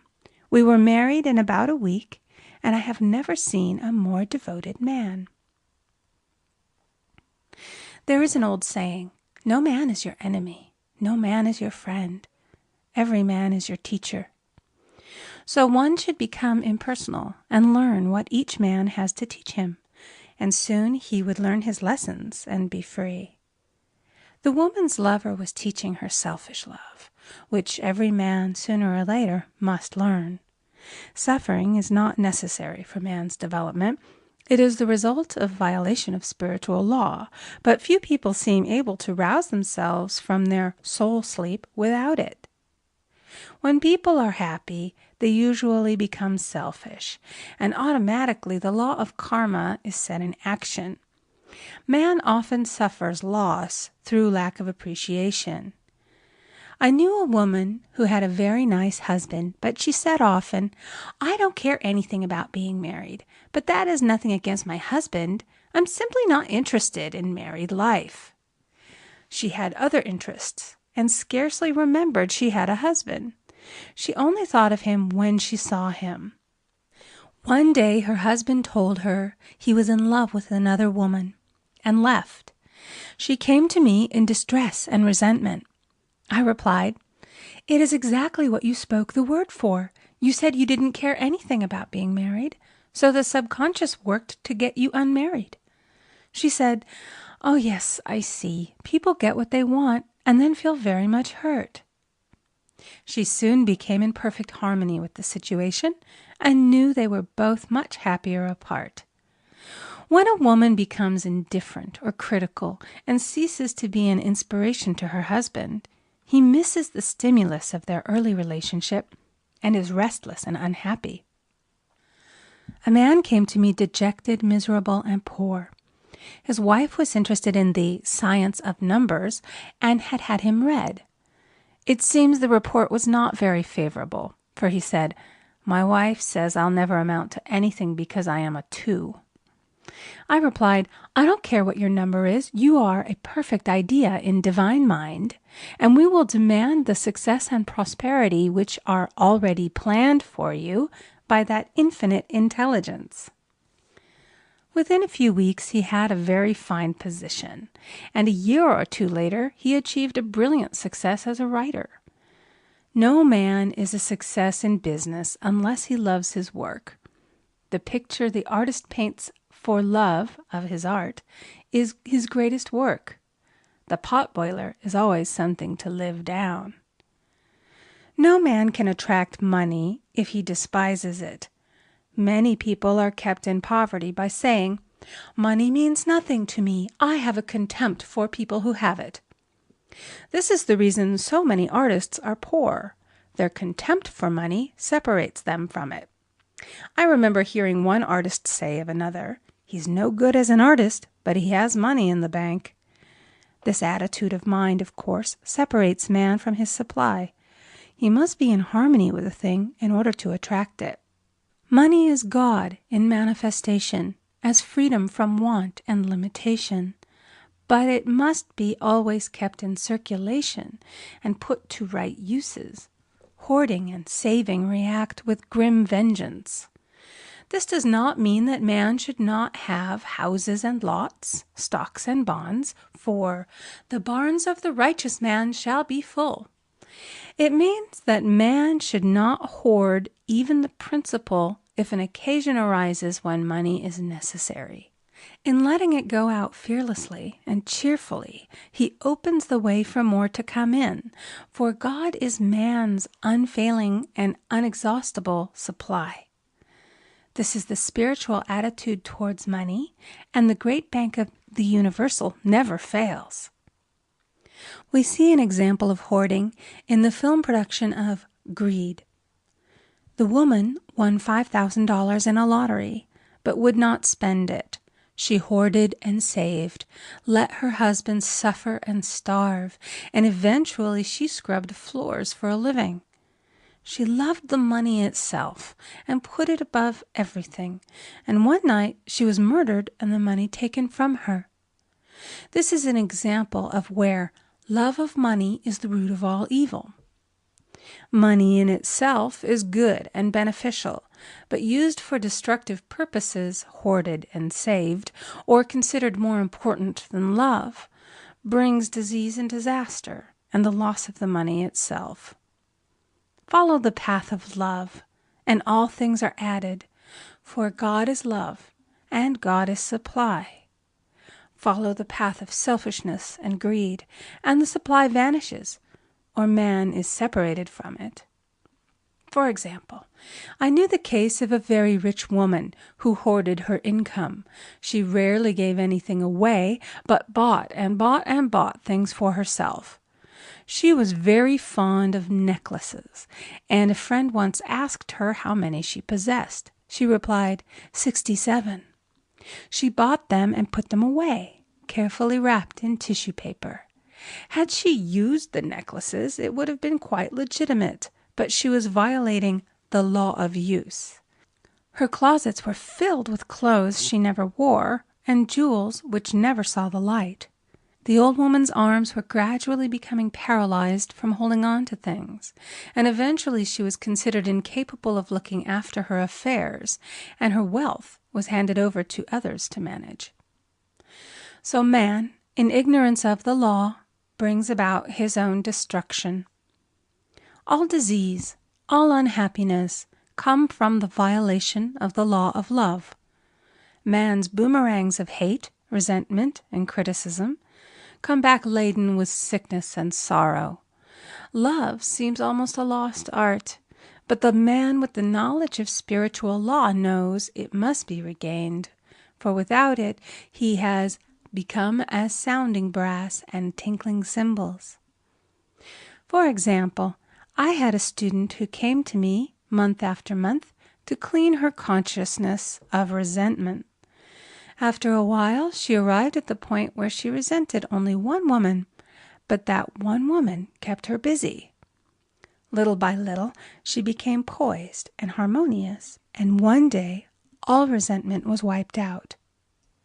She came in radiant and exclaimed, "You can't understand how I feel. The woman said something to me, and instead of being furious, I was loving and kind. And she apologized and was perfectly lovely to me. No one can understand the marvelous lightness I feel within." Love and goodwill are invaluable in business. For example, a woman came to me complaining of her employer. She said she was cold and critical, and she knew she did not want her in the position. "Well," I replied, "salute the divinity in the woman and send her love." She said, "I can't. She's a marble woman." I answered, "You remember the story of the sculptor who asked for a certain piece of marble? He was asked why he wanted it, and he replied, 'Because there is an angel in the marble.'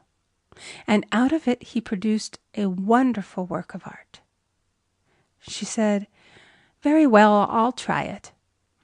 A week later she came back and said, "I did what you told me, and now the woman is very kind," and took me out in her car. People are sometimes filled with remorse for having done someone an unkindness, perhaps years ago.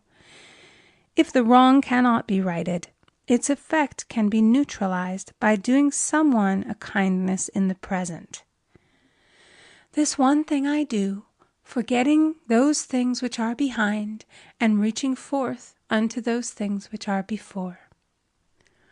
Sorrow, regret, and remorse tear down the cells of the body and poison the atmosphere of the individual. A woman said to me in deep sorrow, "Treat me to be happy and joyous, for my sorrow makes me so irritable with the members of my family that I keep making more karma."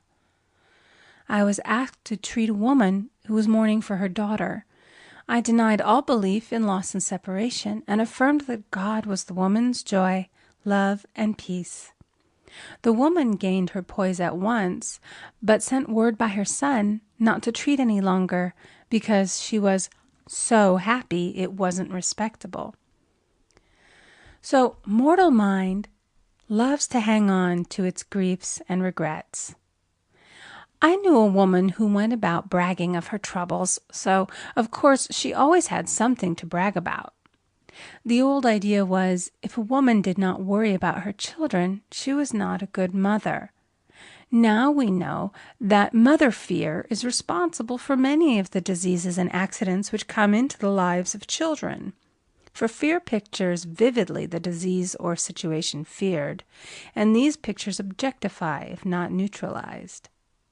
Happy is the mother who can say sincerely that she puts her child in God's hands and therefore knows that he is divinely protected. For example, a woman awoke suddenly in the night, feeling her brother was in great danger. Instead of giving in to her fears, she commenced making statements of truth, saying, "Man is a perfect idea in divine mind and is always in his right place. Therefore, my brother is in his right place and is divinely protected." The next day, she found that her brother had been in close proximity to an explosion in a mine, but had miraculously escaped. So man is his brother's keeper, in thought, and every man should know that the thing he loves dwells in the secret place of the Most High and abides under the shadow of the Almighty. "There shall no evil befall thee, neither shall any plague come nigh thy dwelling. Perfect love casteth out fear. He that feareth is not made perfect in love. And love is the fulfilling of the law. End of chapter 7. Recording by Amy Conger. The Game of Life and How to Play It by Florence Scovel Shinn. Chapter 8. Intuition or Guidance. In all thy ways acknowledge him, and he shall direct thy paths. There is nothing too great of accomplishment for the man who knows the power of his word, and who follows his intuitive leads. By the word he starts in action unseen forces, and can rebuild his body or remold his affairs. It is, therefore, of the utmost importance to choose the right words, and the student carefully selects the affirmation he wishes to catapult into the invisible. He knows that God is his supply, and that there is a supply for every demand, and that his spoken word releases this supply. Ask, and ye shall receive. Man must make the first move. Draw nigh to God, and he will draw nigh to you. I have often been asked just how to make a demonstration. I reply, speak the word, and then do not do anything until you get a definite lead. Demand the lead, saying, Infinite Spirit, reveal to me the way. Let me know if there's anything for me to do. The answer will come through intuition, or hunch, a chance remark from someone, or a passage in a book, etc., etc. The answers are sometimes quite startling in their exactness. For example, a woman desired a large sum of money. She spoke the words, Infinite Spirit, open the way for my immediate supply. Let all that is mine by divine right now reach me in great avalanches of abundance. Then she added, Give me a definite lead. Let me know if there is anything for me to do. The thought came quickly. Give a certain friend, who had helped her spiritually, $100. She told her friend, who said, Wait and get another lead before giving it. So she waited, and that day met a woman who said to her, I gave someone $1 today. It was just as much for me as it would be for you to give someone 100. This was indeed an unmistakable lead, so she knew she was right in giving the $100. It was a gift which proved a great investment, for shortly after that, a large sum of money came to her in a remarkable way. Giving opens the way for receiving. In order to create activity in finances, one should give. Tithing, or giving 1/10 of one's income, is an old Jewish custom and is sure to bring increase.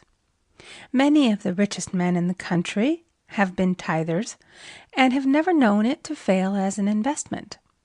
The 10th part goes forth and returns blessed and multiplied, but the gift or tithe must be given with love and cheerfulness, for God loveth a cheerful giver. Bills should be paid cheerfully. All money should be sent forth fearlessly and with a blessing. This attitude of mind makes man master of money. It is his to obey, and his spoken word then opens vast reservoirs of wealth. Man himself limits his supply by his limited vision. Sometimes the student has a great realization of wealth, but is afraid to act. The vision and action must go hand in hand, as in the case of the man who bought the fur-lined overcoat. A woman came to me asking me to speak the word for a position. So I demanded, Infinite Spirit, open the way for this woman's right position. Never ask for just a position.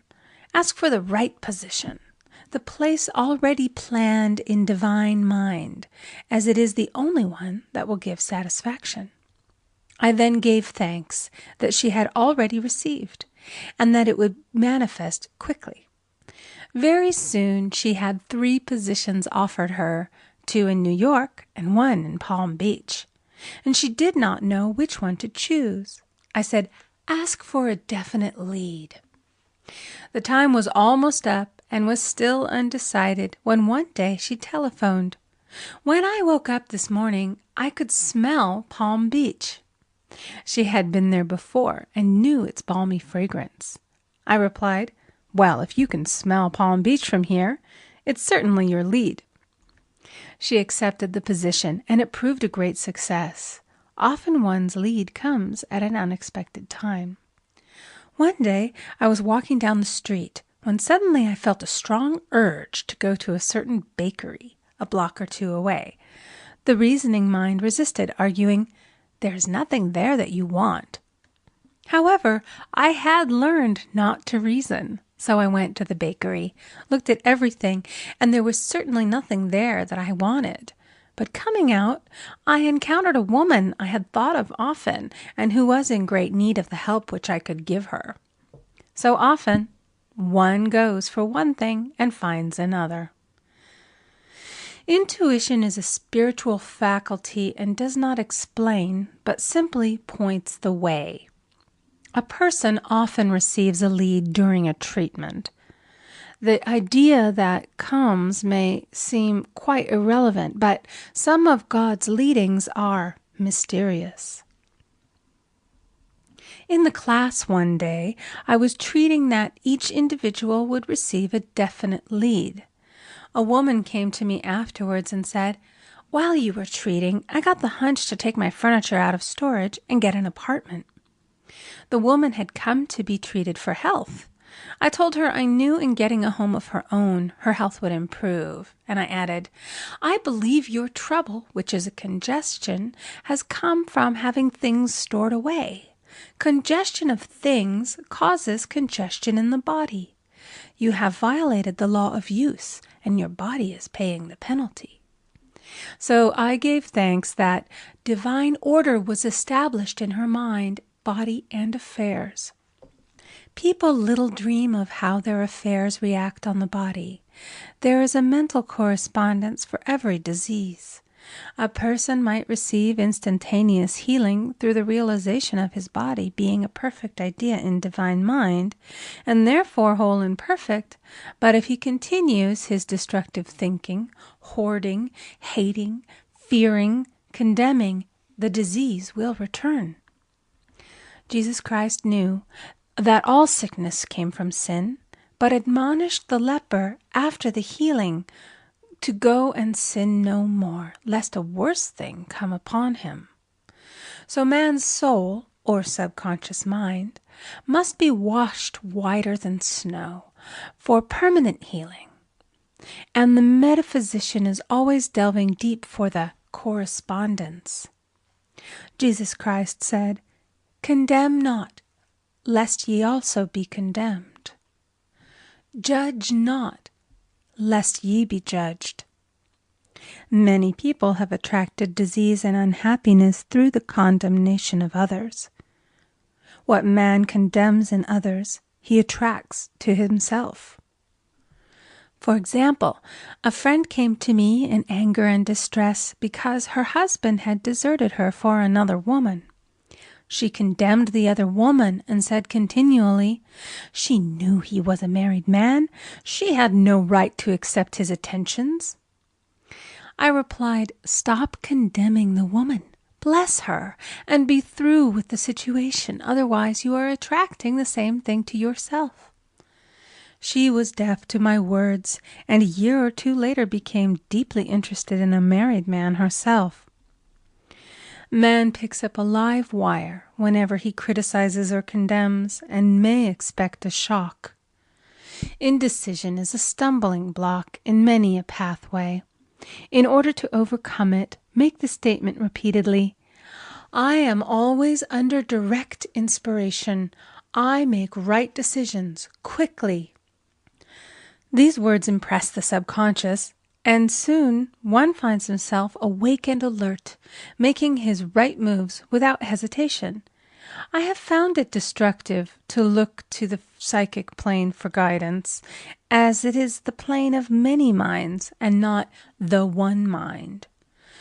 As man opens his mind to subjectivity, he becomes a target for destructive forces. The psychic plane is the result of man's mortal thought and is on the plane of opposites. He may receive either good or bad messages. The science of numbers and the reading of horoscopes keep man down the mental or mortal plane, for they deal only with the karmic path. I know of a man who should have been dead years ago according to his horoscope, but he is alive and a leader of one of the biggest movements in this country for the uplift of humanity. It takes a very strong mind to neutralize a prophecy of evil.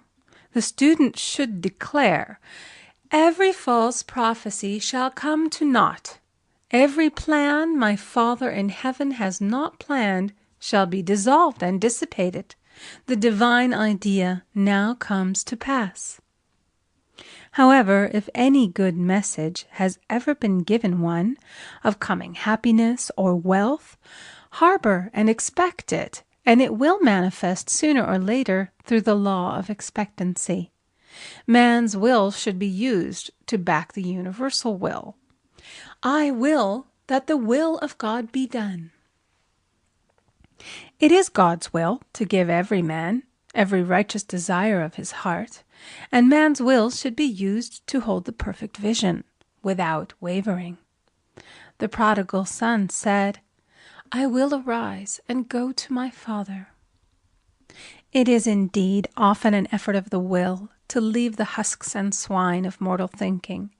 It is so much easier for the average person to have fear than faith. So faith is an effort of the will. As man becomes spiritually awakened, he recognizes that any external inharmony is the correspondence of mental inharmony.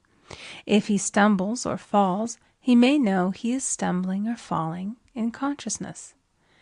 One day a student was walking along the street, condemning someone in her thoughts.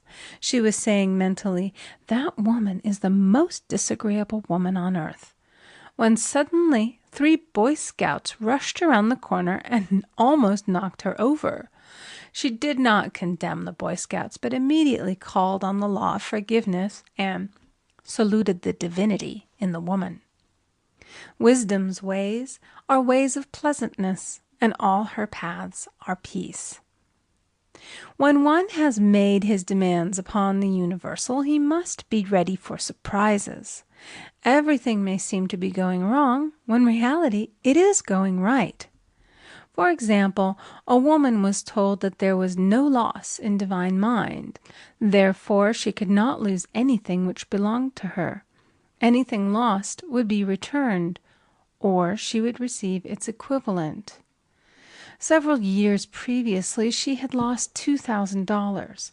She had loaned the money to a relative during her lifetime, but the relative had died, leaving no mention of it in her will. The woman was resentful and angry, and as she had no written statement of the transaction, she never received the money, so she determined to deny the loss and collect the $2,000 from the Bank of the Universal. She had to begin by forgiving the woman, as resentment and unforgiveness closed the door of this wonderful bank. She made this statement, "I deny loss. There is no loss in divine mind. Therefore, I cannot lose the $2,000 which belong to me by divine right. As one door shuts, another opens." She was living in an apartment house which was for sale, and in the lease was a clause stating that if the house was sold, the tenants would be required to move out within 90 days.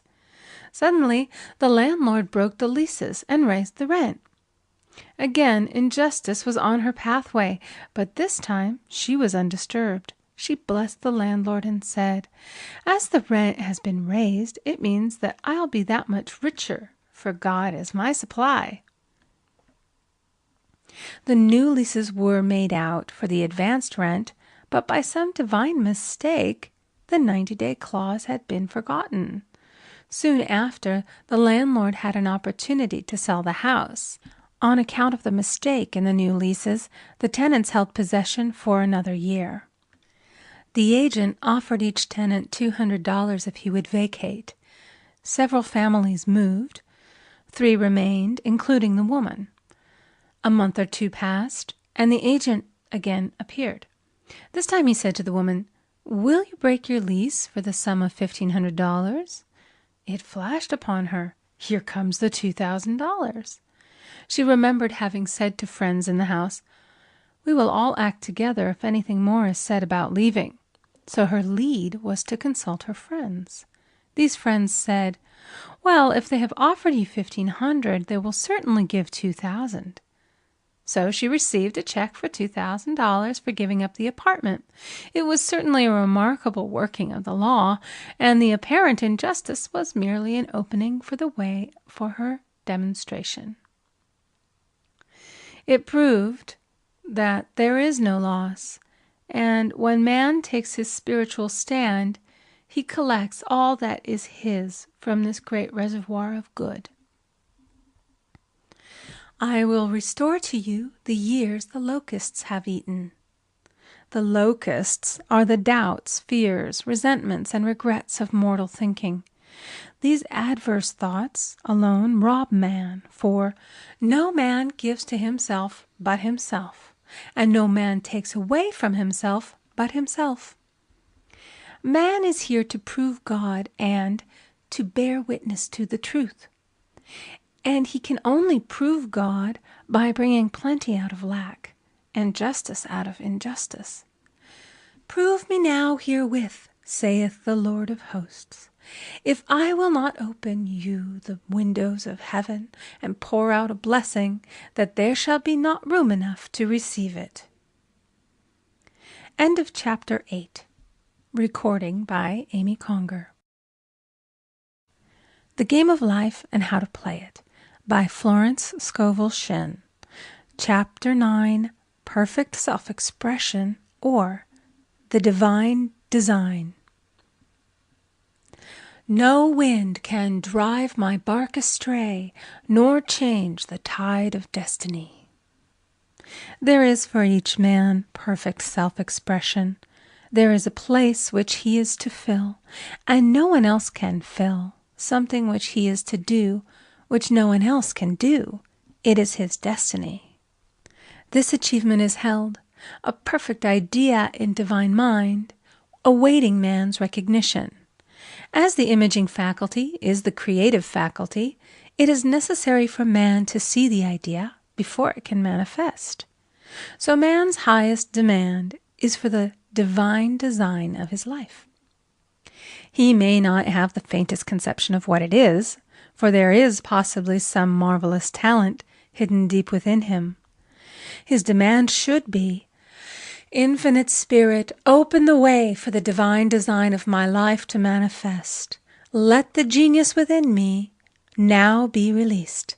Let me see clearly the perfect plan." The perfect plan includes health, wealth, love, and perfect self-expression. This is the square of life, which brings perfect happiness. When one has made this demand, he may find great changes taking place in his life, for nearly every man has wandered far from the divine design. I know in one woman's case it was as though a cyclone had struck her affairs, but readjustments came quickly, and new and wonderful conditions took the place of old ones. Perfect self-expression will never be labor, but of such absorbing interest that it will seem almost like play. The student knows also, as man comes into the world financed by God, the supply needed for his perfect self-expression will be at hand. Many a genius has struggled for years with the problem of supply, when his spoken word and faith would have released quickly the necessary funds. For example, after the class one day, a man came to me and handed me a cent. He said, "I have just 7 cents in the world, and I'm going to give you 1, for I have faith in the power of your spoken word. I want you to speak the word for my perfect self-expression and prosperity." I spoke the word and did not see him again until a year later. He came in one day, successful and happy, with a roll of yellow bills in a pocket. He said, "Immediately after you spoke the word, I had a position offered me in a distant city, and am now demonstrating health, happiness, and supply." A woman's self-expression may be in becoming a perfect wife, a perfect mother, a perfect homemaker, and not necessarily in having a public career. Demand definite leads, and the way will be made easy and successful. One should not visualize or force a mental picture. When he demands the divine design to come into his conscious mind, he will receive flashes of inspiration and begin to see himself making some great accomplishment. This is the picture or idea he must hold without wavering. The thing man seeks is seeking him. The telephone was seeking Bell. Parents should never force careers and professions upon their children. With a knowledge of spiritual truth, the divine plan could be spoken for early in childhood or prenatally. A prenatal treatment should be, let the God in this child have perfect self-expression. Let the divine design of his mind, body, and affairs be made manifest throughout his life, throughout eternity. God's will be done, not man's. God's pattern, not man's pattern, is the command we find running through all the scriptures, and the Bible is a book dealing with the science of the mind. It is a book telling man how to release his soul or subconscious mind from bondage. The battles described are pictures of man waging war against mortal thoughts. A man's foes shall be they of his own household. Every man is Jehoshaphat, and every man is David, who slays Goliath, mortal thinking, with the little white stone, faith. So man must be careful that he is not the wicked and slothful servant who buried his talent. There is a terrible penalty to be paid for not using one's ability. Often, fear stands between man and his perfect self-expression. Stage fright has hampered many a genius. This may be overcome by the spoken word or treatment. The individual then loses all self-consciousness and feels simply that he is a channel for infinite intelligence to express itself through. He is under direct inspiration, fearless and confident, for he feels that it is the Father within who does the work. A young boy came often to my class with his mother. He asked me to speak the word for his coming examinations at school.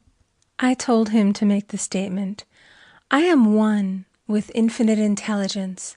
I know everything I should know on this subject." He had an excellent knowledge of history, but was not sure of his arithmetic. I saw him afterwards, and he said, "I spoke the word for my arithmetic and passed with the highest honors, but I thought I could depend upon myself for history and got a very poor mark." Man often receives a setback when he is too sure of himself, which means he is trusting to his personality and not the Father within. Another of my students gave me an example of this. She took an extended trip abroad one summer, visiting many countries where she was ignorant of the languages. She was calling for guidance and protection every minute, and her affairs went smoothly and miraculously. Her luggage was never delayed nor lost. Accommodations were always ready for her at the best hotels, and she had perfect service wherever she went. She returned to New York. Knowing the language, she felt God was no longer necessary, so looked after her affairs in an ordinary manner. Everything went wrong. Her trunks delayed, amid inharmony and confusion. The student must form the habit of practicing the presence of God every minute. In all thy ways acknowledge him. Nothing is too small or too great.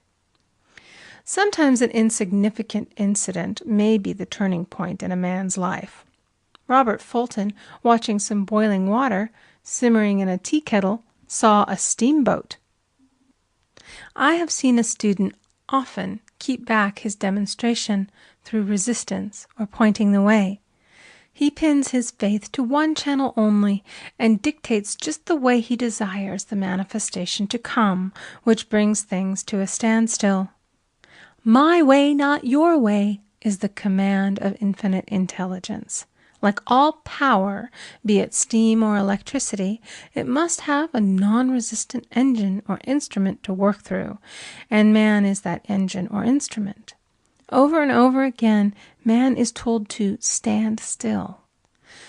O Judah, fear not, but tomorrow go out against them, for the Lord will be with you. You shall not need to fight this battle. Set yourselves, stand ye still, and see the salvation of the Lord with you. We see this in the incidents of the $2,000 coming to the woman through the landlord when she became non-resistant and undisturbed, and the woman who won the man's love after all suffering had ceased. The student's goal is poise. Poise is power, for it gives God power a chance to rush through man, to will and to do its good pleasure. Poised, he thinks clearly and makes right decisions quickly. He never misses a trick. Anger blurs the visions, poisons the blood, is the root of many diseases, and causes wrong decision, leading to failure. It has been named one of the worst sins, as its reaction is so harmful. The student learns that in metaphysics, sin has a much broader meaning than in the old teaching. Whatsoever is not of faith is sin. He finds that fear and worry are deadly sins. They are inverted faith, and through distorted mental pictures bring to pass the thing he fears. His work is to drive out these enemies from the subconscious mind. When man is fearless, he is finished. Maeterlinck says that man is God afraid. So, as we read in the previous chapters, man can only vanquish fear by walking up to the thing he is afraid of. When Jehoshaphat and his army prepared to meet the enemy, singing, "Praise the Lord, for his mercy endureth forever," they found their enemies had destroyed each other, and there was nothing to fight. For example, a woman asked a friend to deliver a message to another friend. The woman feared to give the message, as the reasoning mind said, "Don't get mixed up in this affair. Don't give that message." She was troubled in spirit, for she had given her promise. At last she determined to walk up to the lion and call on the law of divine protection. She met the friend to whom she was to deliver the message. She opened her mouth to speak it when her friend said, "So-and-so has left town."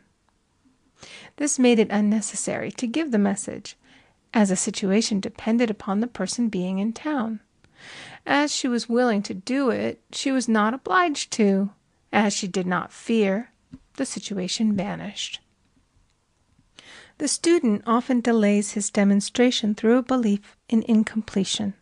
He should make this statement: "In divine mind there is only completion. Therefore my demonstration is completed. My perfect word, my perfect home, my perfect health." Whatever he demands are perfect ideas registered in divine mind and must manifest under grace in a perfect way. He gives thanks he has already received on the invisible and makes active preparation for receiving on the visible. One of my students was in need of a financial demonstration. She came to me and asked why it was not completed. I replied, "Perhaps you are in the habit of leaving things unfinished, and the subconscious has gotten into the habit of not completing. As the without, so the within." She said, "You are right. I often begin things and never finish them. I'll go home and finish something I commenced weeks ago, and I know it will be symbolic of my demonstration." So she sewed assiduously, and the article was soon completed. Shortly thereafter, the money came in a most curious manner. Her husband was paid his salary twice that month. He told the people of their mistake, and they sent word to keep it. When man asks, believing, he must receive, for God creates his own channels. I have been sometimes asked, suppose one has several talents. How is he to know which one to choose? Demand to be shown definitely. Say, Infinite Spirit, give me a definite lead. Reveal to me my perfect self-expression. Show which talent I am to make use of now. I have known people to suddenly enter a new line of work and be fully equipped with little to no training, so make the statement, I am fully equipped for the divine plan of my life, and be fearless in grasping opportunities. Some people are cheerful givers, but bad receivers. They refuse gifts through pride or some negative reason, thereby blocking their channels, and invariably find themselves eventually with little or nothing. For example, a woman who had given away a great deal of money had a gift offered her of several $1,000s. She refused to take it, saying she did not need it. Shortly thereafter, her finances were tied up, and she found herself in debt for that amount. Man should receive gracefully the bread returning to him upon the water. Freely ye have given, freely ye shall receive. There is always the perfect balance of giving and receiving, and though man should give without thinking of returns, he violates law if he does not accept the returns which come to him, for all gifts are from God, man being merely the channel. A thought of lack should never be held over the giver. For example, when the man gave me 1 cent, I did not say, "Poor man, he cannot afford to give me that." I saw him rich and prosperous with his supply pouring in. It was this thought which brought it. If one has been a bad receiver, he must become a good one, and take even a postage stamp if it is given him, and open up his channels for receiving. The Lord loveth a cheerful receiver, as well as a cheerful giver. I have often been asked why one man is born rich and healthy and another poor and sick. Where there is an effect, there is always a cause. There is no such thing as chance. This question is answered through the law of reincarnation. Man goes through many births and deaths until he knows the truth which sets him free. He is drawn back to the earth plane through unsatisfied desire, to pay his karmic debts or to fulfill his destiny. The man born rich and healthy has had pictures in his subconscious mind, in his past life, of health and riches, and the poor and sick man of disease and poverty. Man manifests, on any plane, the sum total of his subconscious beliefs. However, birth and death are man-made laws, for the wages of sin is death. The Adamic fall in consciousness through the belief in 2 powers. The real man, spiritual man, is birthless and deathless. He was never born and has never died. As he was in the beginning, he is now and shall ever be. So through the truth, man is set free from the law of karma, sin, and death, and manifests the man made in his image and likeness. Man's freedom comes through fulfilling his destiny, bringing into manifestation the divine design of his life.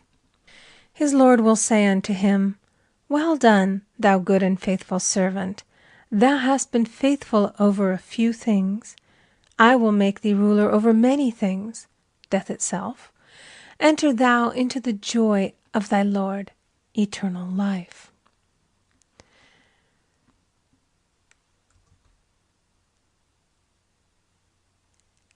End of Chapter 9. Recording by Amy Conger. The Game of Life and How to Play It by Florence Scovel Shinn. Chapter 10. Denials and Affirmations. Thou shalt also decree a thing, and it shall be established unto thee.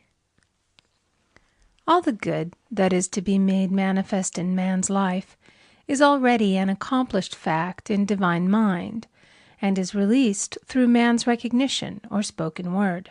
So he must be careful to decree that only the divine idea be made manifest, for often he decrees through his idle words failure or misfortune.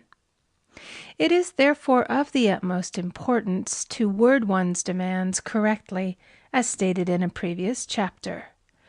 If one desires a home, friend, position, or any other good thing, make the demand for the divine selection.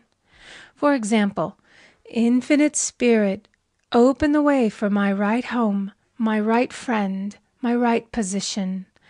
I give thanks that it now manifests under grace in a perfect way. The latter part of this statement is most important. For example, I knew a woman who demanded $1,000. Her daughter was injured, and they received $1,000 indemnity, so it did not come in a perfect way. The demand should have been worded in this way: Infinite Spirit, I give thanks that the $1,000, which is mine by divine right, is now released and reaches me under grace in a perfect way. As one grows in a financial consciousness, he should demand that the enormous sums of money which are his by divine right reach him under grace in perfect ways. It is impossible for man to release more than he thinks is possible, for one is bound by the limited expectancies of the subconscious. He must enlarge his expectancies in order to receive in a larger way. Man so often limits himself in his demands. For example, a student made the demands for $600 by a certain date. He did receive it, but heard afterwards that he came very near receiving $1,000, but he was given just $600 as a result of his spoken word. They limited the Holy One of Israel. Wealth is a matter of consciousness. The French have a legend giving an example of this. A poor man was walking along a road when he met a traveler, who stopped him and said, "My good friend, I see that you are poor. Take this gold nugget, sell it, and you will be rich all your days." The man was overjoyed at his good fortune and took the nugget home. He immediately found work and became so prosperous that he did not sell the nugget. Years passed, and he became a very rich man. One day he met a poor man on the road. He stopped him and said, "My good friend, I will give you this gold nugget, which, if you sell, will make you rich for life." The mendicant took the nugget, had it valued, and found it was only brass. So we see, the first man became rich through feeling rich, thinking the nugget was gold. Every man has within him a gold nugget. It is his consciousness of gold, of opulence, which brings riches into his life. In making his demands, man begins at his journey's end. That is, he declares he has already received. "Before ye call, I shall answer." Continually affirming establishes the belief in the subconscious. It would not be necessary to make an affirmation more than once if one had perfect faith. One should not plead or supplicate, but give thanks repeatedly that he has received. The desert shall rejoice and blossom as the rose. This rejoicing, which is yet in the desert state of consciousness, opens the way for release. The Lord's Prayer is in the form of command and demand. "Give us this day our daily bread, and forgive us our debts as we forgive our debtors," and ends in praise. "For thine is the kingdom and the power and the glory forever. Amen. Concerning the works of my hands, command ye me." So prayer is command and demand, praise and thanksgiving. The student's work is in making himself believe that with God all things are possible. This is easy enough to state in the abstract, but a little more difficult when confronted with a problem. For example, it was necessary for a woman to demonstrate a large sum of money within a stated time. She knew she must do something to get a realization, for realization is manifestation, and she demanded a lead. She was walking through a department store when she saw a very beautiful pink enamel paper cutter. She felt the pull towards it. The thought came, I haven't a paper cutter good enough to open letters containing large checks. So she bought the paper cutter, which the reasoning mind would have called an extravagance. When she held it in her hand, she had a flash of a picture of herself opening an envelope containing a large check, and within a few weeks she received the money. The pink paper cutter was her bridge of active faith. Many stories are told of the power of the subconscious when directed in faith. For example, a man was spending the night in a farmhouse. The windows of the room had been nailed down, and in the middle of the night he felt suffocated and made his way in the dark to the window. He could not open it, so he smashed the pane with his fist, drew in draughts of fine fresh air, and had a wonderful night's sleep.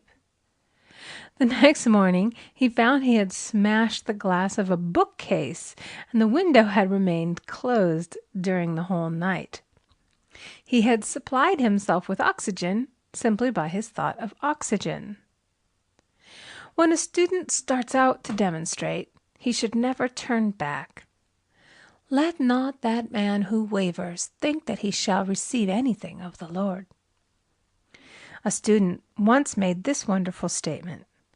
When I ask the Father for anything, I put my foot down and I say, Father, I'll take nothing less than I've asked for, but more. So man should never compromise. Having done all, stand. This is sometimes the most difficult time of demonstrating. The temptation comes to give up, to turn back, to compromise. He also serves who only stands and waits. Demonstrations often come at the 11th hour because man then lets go, that is, stops reasoning, and infinite intelligence has a chance to work. Man's dreary desires are answered drearily, and his impatient desires long delayed or violently fulfilled. For example, a woman asked me why it was she was constantly losing or breaking her glasses. We found she often said to herself and others with vexation, I wish I could get rid of my glasses. So her impatient desire was violently fulfilled. What she should have demanded was perfect eyesight, but what she registered in the subconscious was simply the impatient desire to be rid of her glasses, so they were continually being broken or lost. Two attitudes of mind cause loss. Depreciation, as in the case of the woman who did not appreciate her husband, or fear of loss, which makes a picture of loss in the subconscious. When a student is able to let go of his problem, cast his burden, he will have instantaneous manifestation. For example, a woman was out during a very stormy day, and her umbrella was blown inside out. She was about to make a call on some people whom she had never met, and she did not wish to make her first appearance with a dilapidated umbrella. She could not throw it away, as it did not belong to her. So in desperation she exclaimed, "Oh God, you take charge of this umbrella. I don't know what to do." A moment later a voice behind her said, "Lady, do you want your umbrella mended?" There stood an umbrella mender. She replied, "Indeed I do." The man mended the umbrella while she went into the house to pay her call, and when she returned, she had a good umbrella. So there is always an umbrella mender at hand on man's pathway when one puts the umbrella or situation in God's hands. One should always follow a denial with an affirmation. For example, I was called on the phone late one night to treat a man whom I had never seen. He was apparently very ill. I made the statement, I deny the appearance of disease. It is unreal, therefore cannot register in his consciousness. This man is a perfect idea in divine mind, pure substance expressing perfection. There is no time or space in divine mind. Therefore, the word reaches instantly its destination and does not return void. I have treated patients in Europe and have found that the result was instantaneous. I am asked so often the difference between visualizing and visioning. Visualizing is a mental process governed by the reasoning or conscious mind. Visioning is a spiritual process governed by intuition or the superconscious mind. The student should train his mind to receive these flashes of inspiration and work out the divine pictures through definite leads. When a man can say, I desire only that which God desires for me, his false desires fade from the consciousness, and a new set of blueprints is given him by the master architect, the God within. God's plan for each man transcends the limitation of the reasoning mind and is always the square of life, containing health, wealth, love, and perfect self-expression. Many a man is building for himself in imagination a bungalow when he should be building a palace. If a student tries to force a demonstration through the reasoning mind, he brings it to a standstill. I will hasten it, saith the Lord. He should act only through intuition or definite leads. Rest in the Lord and wait patiently. Trust also in Him, and He will bring it to pass. I have seen the law work in the most astonishing manner. For example, a student stated that it was necessary for her to have $100 by the following day. It was a debt of vital importance which had to be met. I spoke the word, declaring Spirit was never too late, and that the supply was at hand. That evening she phoned me of the miracle. She said that the thought came to her to go to her safety deposit box at the bank to examine some papers. She looked over the papers, and at the bottom of the box was a new $100 bill. She was astounded, and she said she knew she had never put it there, for she had gone through the papers many times. It may have been a materialization, as Jesus Christ materialized the loaves and fishes. Man will reach the stage where his word is made flesh, or materialized instantly. The fields, ripe with the harvest, will manifest immediately, as in all of the miracles of Jesus Christ. There is a tremendous power alone in the name Jesus Christ. It stands for truth made manifest. He said, Whatsoever ye ask the Father in my name, He will give it to you. The power of this name raises the student into the fourth dimension, where he is freed from all astral and psychic influences, and he becomes unconditioned and absolute, as God Himself is unconditioned and absolute. I have seen many healings accomplished by using the words, in the name of Jesus Christ. Christ was both person and principle, and the Christ within each man is his Redeemer and salvation. The Christ within is his own fourth-dimensional self, the man made in God's image and likeness. This is the self which has never failed, never known sickness or sorrow, was never born, and has never died. It is the resurrection and the life of each man. No man cometh to the Father save by the Son, means that God, the universal, working on the place of the particular, becomes the Christ in man. And the Holy Ghost means God in action. So daily, man is manifesting the Trinity of the Father, Son, and Holy Ghost. Man should make an art of thinking.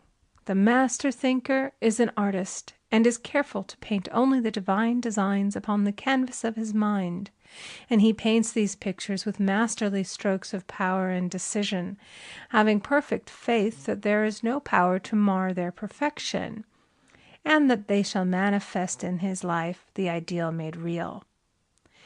All power is given man through right thinking to bring his heaven upon his earth, and this is the goal of the game of life. The simple rules are fearless faith, non-resistance, and love. May each reader be now freed from that thing which has held him in bondage through the ages, standing between him and his own, and know the truth which makes him free. Free to fulfill his destiny, to bring into manifestation the divine design of his life, health, wealth, love, and perfect self-expression. Be ye transformed by the renewing of your mind. End of chapter 10. Recording by Amy Conger. The Game of Life and How to Play It by Florence Scovel Shinn. Chapter 11. Denials and Affirmations. For prosperity. God is my unfailing supply, and large sums of money come to me quickly, under grace, in perfect ways. For right conditions. Every plan my Father in heaven has not planned shall be dissolved and dissipated, and the divine idea now comes to pass. For right conditions. Only that which is true of God is true of me, for I and the Father are one. For faith. As I am one with God, I am one with my good, for God is both the giver and the gift. I cannot separate the giver from the gift. For right conditions. Divine love now dissolves and dissipates every wrong condition in my mind, body, and affairs. Divine love is the most powerful chemical in the universe and dissolves everything which is not of itself. For health. Divine love fills my consciousness with health, and every cell in my body is filled with light. For the eyesight. My eyes are God's eyes. I see with the eyes of spirit. I see clearly the open way. There are no obstacles on my pathway. I see clearly the perfect plan. For guidance.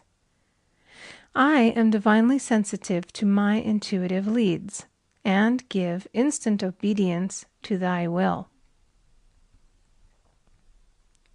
For the hearing. My ears are God's ears. I hear with the ears of spirit. I am non-resistant, and am willing to be led. I hear glad tidings of great joy. For right work. I have a perfect work in a perfect way. I give a perfect service for perfect pay. For freedom from all bondage. I cast this burden on the Christ within, and I go free. End of chapter 11. Recording by Amy Conger. End of The Game of Life and How to Play It by Florence Scovel Shinn.